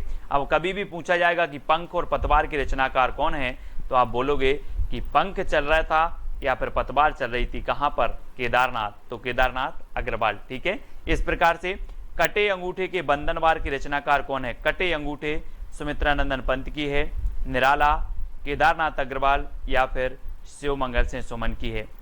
कटे अंगूठे के बंधनवार, और बहुत ही बढ़िया है दोस्तों, अगर आप शिव की भक्ति करते हो तो आपके जो बंधनवार भी हैं वो सारे कट जाएंगे, है ना। कटे अंगूठे के बंधनवार और हम करते करते शिव की भक्ति, ये आपके कट जाएंगे, यानी कि शिव मंगल सिंह सुमन आपका बिल्कुल सही हो जाएगा। बोले शिव की भक्ति करते करते कटे अंगूठे के बंधनवार, कटे अंगूठे के बंधनवार शिव मंगल सिंह सुमन। हजार हजार बाहों वाली की रचनाकार कौन है दोस्तों? सुमित्रा नंदन पंत, नागार्जुन, केदारनाथ अग्रवाल, शिव मंगल सिंह सुमन। और आपको पता होगा कि हजार हजार बाहों वाला व्यक्ति भी आ जाए लेकिन नांग को नहीं पकड़ पाएगा। किसको नहीं पकड़ पाएगा? नांग को। तो ये रचना किसकी होगी? किसकी होगी? बोले सर हजार बाहों वाली भी आ जाएं तब भी नांग को नहीं पकड़ पाएंगे, तो नागार्जुन की रचना हो जाएगी हजार हजार बाहों वाली, यानी कि आपका जो बी नंबर है वो आपका बिल्कुल सही हो जाएगा, ठीक है। B number. अजय खंडहर के रचनाकार कौन है? अजय खंडहर बताना है दोस्तों, और 4 विकल्प हैं और आपको बताना है कि अजय कौन था। अजय कौन था? सुमित्रा नंदन पंत, राघव थे, केदारनाथ थे या फिर शिव मंगल सिंह सुमन। आपको पता होगा कि जो राघव थे, राघव ये अजय थे, इन्हें जीता नहीं जा सकता था, है ना। राघव से आपका बनेगा रांगे राघव और अजय से अजय खंडहर। अजय खंडहर के रचनाकार कौन होंगे? रांगे राघव, है ना। अब आपसे कभी पूछा जाएगा अजय खंडहर किसकी है, तो बोले सर अजय तो राघव थे, तो राघव को जीता नहीं जा सकता, तो रांगे राघव की रचना है अजय खंडहर। मैं वक्त के हूँ सामने की रचनाकार कौन है? 2 सेकंड आपको दिए जाएंगे, आपको उत्तर बताना है। मैं वक्त के हूँ सामने की रचनाकार कौन है? गिरजा कुमार माथुर, भवानी प्रसाद मिश्र, शमशेर बहादुर या फिर अज्ञे। तो मैंने आपको कई बार याद करवाया हूं दोस्तों कि वक्त के सामने क्यों खड़े हो गिरजा, वक्त के सामने क्यों खड़े हो गिर जाओ भाई। तो किसकी हो जी, गिरजा, तो गिरजा कुमार माथुर की, यानी कि ये नंबर आपका बिल्कुल सही हो जाएगा। और दोस्तों आपको पता है कि इसे 1991 में साहित्य अकादमी पुरस्कार भी मिला है। मैं वक्त के हूँ सामने के लिए गिरजा कुमार माथुर की रचना है और इसे 1991 में साहित्य अकादमी पुरस्कार मिल जाता है। ठीक है, अगला क्वेश्चन है प्लाट का मोर्चा के रचनाकार कौन है। अब 2 सेकंड आपको दिए जाते हैं और दोस्तों प्लाट के मोर्चे में कोई सियार को उतारोगे कि शेर को उतारोगे, जल्दी से बताना है। प्लाट के बोले सर बेटा प्लाट के मोर्चे में मैं सियार को नहीं शेर को उतारूंगा, यानी कि प्लाट का मोर्चा शमशेर बहादुर, किसकी होगी रचना, शमशेर बहादुर का। अब याद रखना है आपको, प्लाट के मोर्चे में सियार को नहीं शेर को उतारना है, तो शमशेर बहादुर यानी सा नंबर आपका बिल्कुल सही हो जाएगा। ठीक है, अगला है दोस्तों गीत फरोश के रचनाकार कौन है। गीत फरोश 4 विकल्प है, 2 सेकंड आपको दिए जाते हैं। दोस्तों हमें किसके गीत गाना है, हमें गीत गाना है भवानी के। किसके गीत गाना है, भवानी के गीत गाना है। तो गीत फरोश रचना के रचनाकार कौन होंगे, कौन होंगे, भवानी प्रसाद मिश्र, यानी कि आपका जो विकल्प नंबर बी है वो बिल्कुल सही हो जाएगा। बी नंबर 1956 की रचना मानी जाती है। और अगला है दोस्तों आंगन के पार द्वार के रचनाकार कौन है, और 4 विकल्प हैं और आपका बिल्कुल सही आंसर हो जाएगा कि आंगन के द्वार पर कौन खड़े हैं, अज्ञेय खड़े हैं। आंगन के द्वार पर अज्ञेय खड़े हैं और ये रचना अज्ञेय की है, ये भी आपको याद रखनी है। ठीक है, चांद का मोह टेढ़ा के रचनाकार कौन है दोस्तों। 4 विकल्प हैं, मैं आपको बता दूं कि अगर व्यक्ति की मुक्ति हो जाए तो उसका जो मोह होता है वो सीधा नहीं रहता, ऐसा हो जाता टेढ़ा। चांद का मोह टेढ़ा, मुक्ति मिल गई तो चांद का मोह टेढ़ा हो जाता है। तो चांद का मोह टेढ़ा ये रचना किसकी होगी, मुक्ति बोध, यानी कि आपका जो सा नंबर है वो बिल्कुल सही हो जाएगा। ठीक है, अगला है ठंडा लोहा के रचनाकार कौन है। ठंडा लोहा, दोस्तों आपको पता है कि लोहा कितना भी गर्म हो, है ना, कितना भी गर्म हो, धर्म के पास आते ही ठंडा हो जाता है ना। लोहा कितना भी गर्म हो, धर्म के पास आते ही क्या हो जाता है, ठंडा हो जाता है लोहा। तो उत्तर आपका सही क्या होगा, धर्मवीर भारती। ये ठंडा लोहा रचना है धर्मवीर भारती, यानी बी नंबर आपका बिल्कुल सही हो जाएगा। ठीक है, काठ की घंटियां के रचनाकार कौन है दोस्तों। काठ की घंटियां, अब 4 विकल्प हैं, गिरजा कुमार माथुर, धर्मवीर भारती, सर्वेश्वर बहादुर, सर्वेश्वर दयाल सक्सेना या फिर अज्ञेय। अब एक चीज बताना, काठ की घंटियां यानी कि बहुवचन में शब्द है, घंटियां यानी बहुत सी घंटियां। अब काठ की घंटियां हैं दोस्तों, तो इनका हमें क्या करना पड़ेगा, सर्वे करना पड़ेगा कि कितनी घंटियां हैं। सर्वे करोगे कि ऐसे ही बता दोगे कि 5 हैं कि 10 हैं, पहले काठ की घंटियां का हमें सर्वे करना है। तो काठ की घंटियां के रचनाकार कौन होंगे, सर्वेश्वर दयाल सक्सेना। ठीक है, कुआनो नदी भी इनकी रचना है। ठीक है, ये भी आपको याद रख लेनी है। काठ की घंटियां, जंगल का दर्द भी इन्हीं की रचना है। ठीक है, खूंटियों पर टंगे लोग भी इन्हीं की रचना है, इनको याद रख लेना है। सिर्फ सर्वे आपको याद करना, सर्वे, काठ की घंटियों का सर्वे करना है। बुनी हुई रस्सी के रचनाकार कौन है दोस्तों। आपको पता है दोस्तों, जब आप जाते हो कहाँ, भवानी के मंदिर में जाते हो, भवानी के मंदिर में, तो वहां पर इस प्रकार से आपको एक बुनी हुई रस्सी मिलती है ना, हाथ में बांधने के लिए पचरंगा धागा है, बुनी हुई रस्सी आपको भवानी के दरबार में मिलती है। कहाँ मिलती है, भवानी के दरबार में। बोले सर भवानी के दरबार में तो बुनी हुई रस्सी मिलती है, तो ये बुनी हुई रस्सी के रचनाकार कौन होंगे, भवानी प्रसाद मिश्र, यानी डी नंबर आपका बिल्कुल सही हो जाएगा। ठीक है, अगली है दोस्तों महावृक्ष के नीचे 1977 के रचनाकार कौन है। गिरजा कुमार माथुर, धर्मवीर भारती, अज्ञेय या फिर भवानी प्रसाद मिश्र। महावृक्ष के नीचे, है ना, हम बोलते नहीं है कि वहां वृक्ष के नीचे कौन सोया है, आप बोलोगे अज्ञेय, पता नहीं। वहां वृक्ष के नीचे, महावृक्ष के नीचे या फिर वहां वृक्ष के नीचे कौन सोया है, अज्ञेय, पता नहीं। अज्ञेय, तो ये अज्ञेय की रचना है, महावृक्ष के नीचे अज्ञेय। ठीक है, सा नंबर आपका बिल्कुल सही हो जाएगा। अगला है सपना अभी भी के रचनाकार कौन है। 2 सेकंड आपको दिए जाते हैं दोस्तों। सपना अभी भी है काय का, धर्म करने का। सपना अभी भी है धर्म करने का, तो धर्मवीर भारती, यानी उत्तर आपका सही क्या हो जाएगा, विकल्प नंबर बी। ठीक है, आपने पढ़ा होगा दोस्तों, गुनाहों का देवता, सपना अभी भी है, ठंडा लोहा, ये सारी रचनाएं धर्मवीर भारती की हैं, जिनको हमने ट्रिक से कई बार याद करवाया है। खूंटियों पर टंगे लोग, अब दोस्तों एक चीज बताना कि खूंटियों पर टंगे लोगों का हमें क्या करना पड़ेगा, सर्वे करना पड़ेगा, तब हमें पता चलेगा कि खूंटियों पर कितने लोग टंगे हैं। तो खूंटियों पर टंगे लोग का क्या करना है, सर्वे। तो सर्वेश्वर दयाल सक्सेना की ये क्या हो जाएगी, रचना हो जाएगी। ठीक है, अगला है शिलापंख चमकीली के रचनाकार कौन है। दोस्तों एक पक्षी था, उसने बोला कि मेरे जो शिलापंख थे वो बहुत चमकीले थे, अब क्या हो गए हैं, गिर गए हैं, है ना। आपने जटायु का नाम सुना होगा, बोले मेरे पंख शिला चमकीले थे, अब गिर गए हैं, गिर गए, है ना।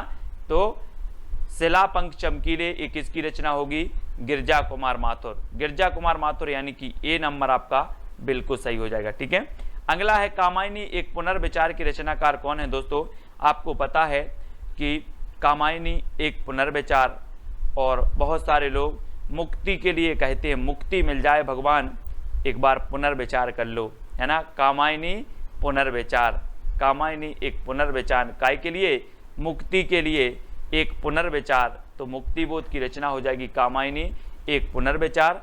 चांद का मोह टेढ़ा भी इन्हीं की रचना है, ये आपको याद रखनी है। अगला है दोस्तों दोआब की रचनाकार कौन है। दोआब, चार विकल्प हैं, और दोआब के जो रचनाकार होंगे वो कौन हो जाएंगे, वो हो जाएंगे शमशेर बहादुर। शमशेर बहादुर यानी सा नंबर, है ना। दोआब भी इन्हीं की रचना है, प्लाट का मोर्चा भी इन्हीं की रचना है, और शमशेर बहादुर को दोस्तों कवियों का कवि कहा जाता था। आपसे क्वेश्चन बनता है कवियों का कवि किसे कहा जाता था, तो आप बता देना शमशेर बहादुर को। ठीक है, खुशबू के शिलालेख के रचनाकार कौन है दोस्तों। खुशबू के शिलालेख, है ना, किसने देखे, भवानी ने देखे। खुशबू के शिलालेख भवानी ने देखे, तो खुशबू के शिलालेख के रचनाकार कौन होंगे, कौन हो जाएंगे, भवानी प्रसाद मिश्र। ठीक है, खुशबू के शिलालेख किसने देखे, भवानी ने, तो भवानी प्रसाद मिश्र खुशबू के शिलालेख। ठीक है, अगली रचना है दोस्तों भग्नदूत के रचनाकार कौन है। भग्नदूत, अगर मैं आपसे पूछूं कि कितने दूत भग गए, भग्नदूत, भग्नदूत यानी कि भगन तो भग गए, दूत भग गए, है ना।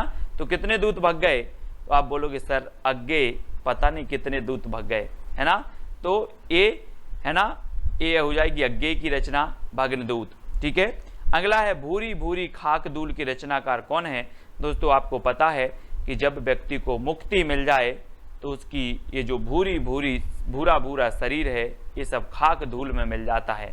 भूरा भूरा शरीर खाक धूल में मिल जाता है, जब मुक्ति मिल जाए तो ये भूरी भूरी खाक धूल रचना के रचनाकार कौन होंगे, कौन हो जाएंगे, मुक्ति, क्योंकि मुक्ति मिल जाए तो भूरी भूरी खाक धूल, है ना।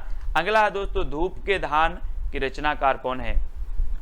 और धूप के धान आपको पता है दोस्तों, आप अगर गांव में रहते हैं तो धान अगर अच्छी बारिश हो जाए और मिट्टी बहुत ऐसी हो जाती, बहुत पानी हो जाता है मिट्टी में, तो धान गिर जाती है। धान क्या हो जाती है, गिर जाती है। तो धूप के धान, धान बोले सर गिर जाती है, तो गिरजा कुमार माथुर। गिरजा कुमार माथुर यानी कि ए नंबर आपका बिल्कुल सही होगा। ठीक है, अगला है जंगल का दर्द की रचनाकार कौन है। अब दोस्तों एक बात बताना, जंगल में बहुत सारे पौधे हैं, और जंगल का दर्द आपको कैसे पता चलेगा, कैसे चलेगा, जब आप क्या करोगे, सर्वे करोगे। बोले सर जब हम सर्वे करने जाएंगे जंगल का दर्द क्या क्या है ना, तभी हमें जंगल का दर्द पता चलेगा। तो जंगल का दर्द की रचनाकार कौन है, सर्वेश्वर दयाल सक्सेना, और सा नंबर आपका बिल्कुल सही हो जाता है, सा नंबर, है ना। जंगल का दर्द सर्वे करना है, जंगल के दर्द का क्या करना है, सर्वे, तो सर्वेश्वर दयाल सक्सेना। कितनी नाव में कितनी बार की रचनाकार कौन है दोस्तों। अब आप बोलोगे सर मैं कितनी नाव में कितनी बार बैठा, सब अज्ञेय है। क्या है, अज्ञेय। कितनी नाव में कितनी बार, अज्ञेय। तो अज्ञेय यानी कि दा नंबर आपका बिल्कुल सही होगा। इसका दोस्तों आपका पहला प्रश्न है कि सीढ़ियों पर धूप में के रचनाकार कौन है। चार विकल्प हैं आपके पास, 2 सेकंड में उत्तर आपको बताना होता है। और मैंने आपको कई बार याद करवाया है दोस्तों कि बोले सर सीढ़ियों पर धूप में क्यों खड़े हो, तो कहा कि मैं खड़ा हूं, मेरी तो रघुवीर सहाय करते हैं। क्या करते हैं, रघुवीर सहाय करती, मैं सीढ़ियों पर धूप में खड़ा हूँ, मुझे कोई दिक्कत नहीं, मेरी तो रघुवीर सहाय करती हैं। तो इसके रचनाकार कौन होंगे? रघुवीर सहाय करते हैं, बोले सीढ़ियों पर धूप में खड़े हैं तो रघुवीर सहाय करते हैं, तो रघुवीर सहाय की रचना हो जाएगी, यानी आ नंबर आपका बिल्कुल सही हो जाएगा। ठीक है, नेक्स्ट है आपका संशय की एक रात की रचनाकार कौन है? कई बार एग्जाम में पूछी गई दोस्तों। 4 विकल्प 2 सेकंड में आपको उत्तर करके चयन करके बताना है। फिर मैं आपको बता देता हूं कि संशय की एक रात में, संशय की एक रात में नरेश मेहता आए, संशय की एक रात में नरेश मेहता आए, ये आपकी ट्रिक है याद करने की। तो संशय की एक रात, ये नरेश मेहता की रचना हो जाएगी, यानी कि आपका जो विकल्प नंबर सी है वो आपका बिल्कुल सही हो जाएगा। संशय की एक रात में नरेश मेहता आए, ठीक है, सी नंबर बिल्कुल सही है। नेक्स्ट है आज दोस्तों हम तुम की रचनाकार कौन है? हम तुम 4 विकल्प हैं, 4 में से आपको चयन करना है। और मैं आपको बता दूं, एक गाना आपने सुना होगा, हम तुम एक एक कमरे में बंद हों, सुना है ना? तो दोस्तों क्या कुंवर लोग, आजकल के जो कुंवर लोग हैं, कुंवर, वो चाहते हैं कि हम तुम एक कमरे में बंद हों। तो यहां पर रचना है आपकी हम तुम, और कौन चाहते हैं? कुंवर लोग, तो कुंवर नारायण की हो जाएगी, कुंवर नारायण, यानी डी नंबर आपका बिल्कुल सही हो जाएगा। ठीक है, याद करने का माध्यम है, ठीक है, कि आपको याद रहे, तो डी नंबर बिल्कुल सही होगा। नेक्स्ट दोस्तों संसद से सड़क तक की रचनाकार कौन है? बोले सर संसद से सड़क तक धूल ही धूल मिलेगी, धूल मिलेगी, क्या मिलेगी? धूल मिलेगी, तो धूमिल, धूल मिल, इस प्रकार से धूल मिल, संसद से सड़क तक धूल मिल, तो धूमिल की रचना है, सुदामा पांडे धूमिल की, है ना? बोले सर संसद से सड़क तक धूल ही धूल मिलेगी, धूल मिल, धूमिल, ठीक है, धूमिल साहब, यानी डी नंबर आपका बिल्कुल सही होगा, धूमिल साहब हो जाएंगे इसके। अगला है मृग और तृष्णा की रचनाकार कौन है? 4 विकल्प हैं दोस्तों। मृग की तृष्णा किसे हो गई थी? बोले भगवान श्री राम को, हरि को, है ना, उसे हरि बोलेंगे, उन्हें मृग की तृष्णा हो गई, वो मृग के पीछे पीछे भाग रहे थे। चित्र में देखो, तो मृग तृष्णा हो गई थी हरि को, भगवान को, श्री राम को, है ना? तो हरि को हो गई तो हरि नारायण व्यास, हरि नारायण व्यास, यानी डी नंबर आपका बिल्कुल सही होगा। बोले हरि को क्या हो गई थी? मृग की तृष्णा, तो हरिनारायण व्यास की ये रचना है, बहुत ही बढ़िया रचना मानी जाती है और पूछी भी जाती है। ठीक है, नेक्स्ट है सूर्य का स्वागत की रचनाकार कौन है? 4 विकल्प हैं दोस्तों, आपको उत्तर बताना है। इससे पहले कि अगर आपने वीडियो नहीं देखी है तो वीडियो जरूर बताना है। सूर्य का स्वागत कौन कर रहा है? रघुवीर सहाय, दुष्यंत कुमार, सुदामा पांडे, धूमिल। ये दुष्यंत कुमार 2 जगह है, तो आप 2 में से एक कोई भी उत्तर बता देंगे कि सर सूर्य का स्वागत दुष्यंत कुमार करेंगे। कौन करेंगे सूर्य का स्वागत? दुष्यंत कुमार। ठीक है दोस्तों, जो भी साथी ज्वाइन मेंबर बनना चाहते हैं चैनल के, वो ज्वाइन मेंबर बन सकते हैं और ज्वाइन व्हाट्सएप ग्रुप में जुड़ सकते हैं। ठीक है, वहां पर आपको पीडीएफ आदि स्टडी मटेरियल प्रेषित किया जाता है। आपका कमेंट जो है सबसे ज्यादा हाईलाइट होते हैं, आपको तिरंगा इमोजी भी दिया जाता है। ठीक है, तो सूर्य का स्वागत दुष्यंत कुमार की रचना हो जाएगी। जागते रहो की रचनाकार कौन है? आपने देखा होगा भारत में जो पहरा देते हैं वो कहते हैं जागते रहो, कहां पर? भारत में। तो कौन होंगे? भारत भूषण अग्रवाल। बोले सर भारत में जो पहरा देते हैं वो बोलते हैं जागते रहो, कहां पर? भारत में। तो भारत भूषण अग्रवाल की रचना होगी कौन सी? जागते रहो। ठीक है, अब आपसे कभी पूछा जाएगा कि जागते रहो की रचनाकार कौन है, आप बोलना कि जागते रहो पहरा देते हैं भारत में, है ना, तो ये बोलते हैं जागते रहो। ठीक है, इस प्रकार से। अगला है आत्महत्या के विरुद्ध की रचनाकार कौन है? आत्महत्या के विरुद्ध, तो दोस्तों आत्महत्या के विरुद्ध रघुवीर सहाय नहीं करेंगे, है ना, सहाय, रघुवीर सहाय। बोले आत्महत्या के विरुद्ध रघुवीर सहाय करते हैं, आत्महत्या के पक्ष में नहीं करते। ठीक है, तो आत्महत्या के विरुद्ध रघुवीर सहाय की रचना है, यानी कि आपका जो ए नंबर है वो इसको याद रख लेना, ए नंबर। ठीक है, आत्महत्या के विरुद्ध रघुवीर सहाय। ठीक है, आत्महत्या के विरुद्ध रघुवीर सहाय। धूप में, है ना, सीढ़ियों पर धूप में रघुवीर सहाय, इनको याद करेंगे। ये पूछी जाती रचना। परिवेश के रचनाकार कौन है? दोस्तों आपने प्राचीन काल में पढ़ा होगा कि राजा महाराजाओं के पास कुंवर होते थे। बोले कुंवर हुए हैं, है ना, कुंवर हुए हैं, तो वो कुंवर को बहुत अच्छा परिवेश देते थे। क्या देते थे? परिवेश। किसको? कुंवर को। कुंवर को राजा महाराजा परिवेश देते थे, तो रचना परिवेश किसकी हो जाएगी? किसकी होगी? कुंवर नारायण की। किसकी? कुंवर नारायण की, यानी कि आपका जो विकल्प नंबर ए है वो बिल्कुल सही हो जाएगा। बोले कुंवर का परिवेश, कुंवर का परिवेश, ऐसे याद रखेंगे। ठीक है, अगला है दोस्तों मछली घर के रचनाकार कौन है। आपने पढ़ा होगा पहले कि बोले मछली जल की रानी है, जीवन उसका पानी है, बच्चे पढ़ते ना, अपन ने भी पढ़ा है बहुत। और मछली की रचना, मछली घर के जो रचनाकार हैं, और इसको याद करने की ट्रिक है, मछली घर में विजय देव पकड़े गए। कौन पकड़े गए? विजय देव पकड़े गए। तो मछली घर रचना हो जाएगी विजय देव नारायण शाही। मछली घर में विजय देव पकड़े गए तो विजय देव नारायण शाही, यानी डी नंबर आपका बिल्कुल सही होगा। ठीक है, डी नंबर। अगला है दोस्तों आपको चांदनी और चुनर की रचनाकार कौन है। 2 सेकंड में आपको उत्तर बताना है और इसका बिल्कुल सही आंसर हो जाएगा। कौन है चांदनी और चुनर? शकुंत माथुर। शकुंत माथुर, यानी कि शकुंत माथुर ने चांदनी की चुनर ओढ़ी। किसने? शकुंत माथुर ने चांदनी की चुनर ओढ़ी। तो चांदनी और चुनर की रचनाकार होंगे शकुंत माथुर। इस प्रकार से याद रखेंगे। क्या बोलोगे अब कि शकुंत माथुर ने चांदनी की चुनर ओढ़ी। ठीक है, इस प्रकार से। नेक्स्ट है नाव के पांव की रचनाकार कौन है। दोस्तों आपने देखे नाव के पांव? बोले सर नहीं देखे। तो ये किसने काट दिए? जगदीश ने। कोई जगदीश नाम का लड़का है, उसने नाव के पांव काट दिए। बोले सर जगदीश ने नाव के पांव काट दिए, तो क्या हो जाएंगे? नाव के पांव के रचनाकार होंगे जगदीश गुप्त। कौन होंगे? जगदीश गुप्त। किसने काट दिए नाव के पांव? जगदीश ने। ठीक है, तो नाव के पांव रचना किसकी होगी?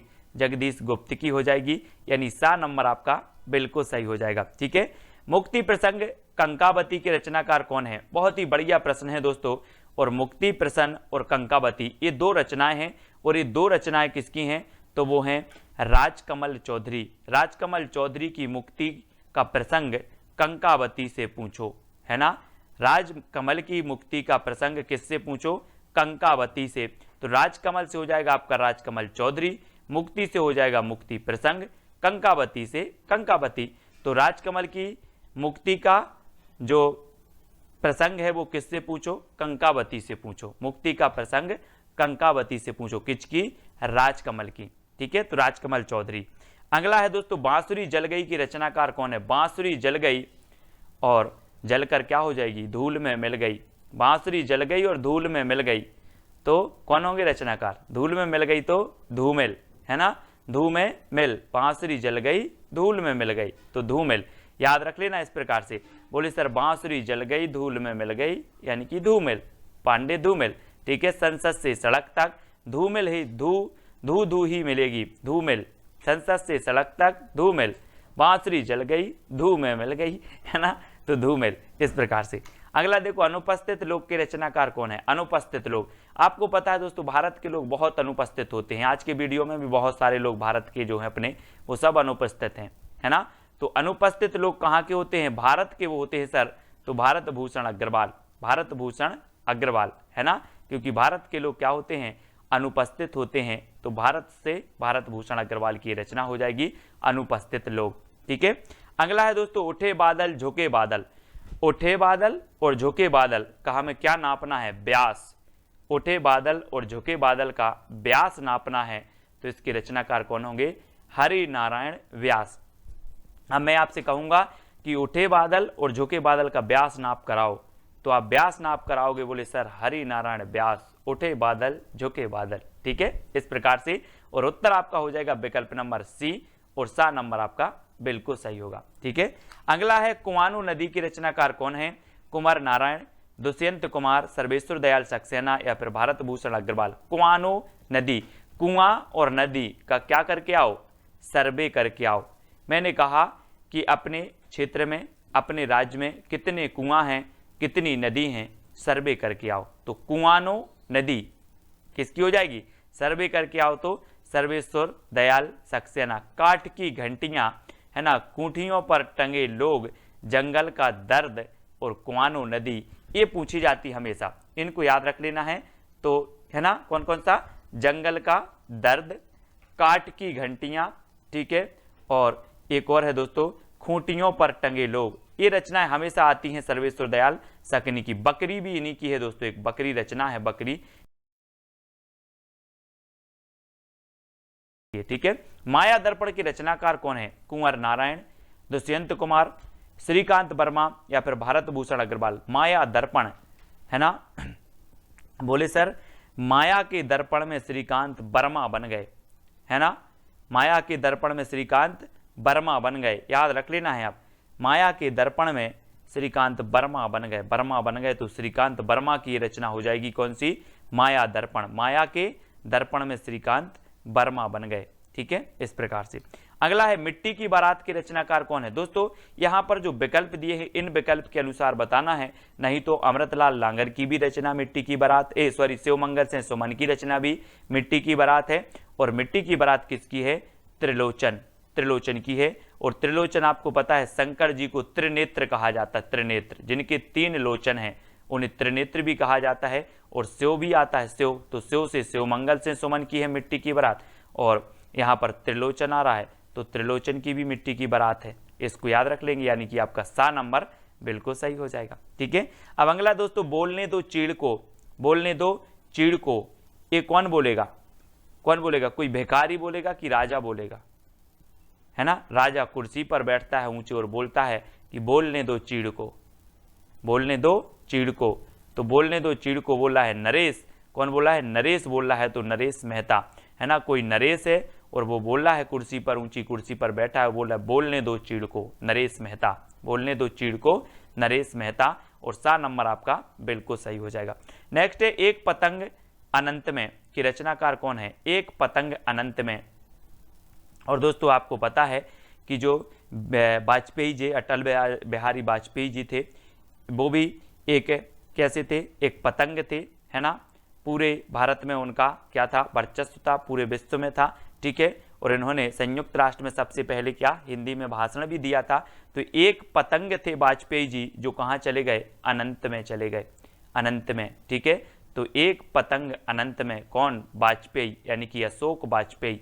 और सा नंबर आपका बिल्कुल सही होगा, अशोक वाजपेयी। ज्ञात से अज्ञात की ओर हम याद करते हैं, पढ़ते हैं। ठीक है, अब दोस्तों अगला जो आपको प्रश्न है जिसका उत्तर आपको बताना है, कागज के फूल किसकी रचना है, कुंवर नारायण की, दुष्यंत कुमार की, अशोक वाजपेयी या फिर भारत भूषण अग्रवाल की। ये 4 रचनाएं हैं, 4 विकल्प हैं, इनमें से आपको चयन करके बताना है कि ये रचना किसकी है।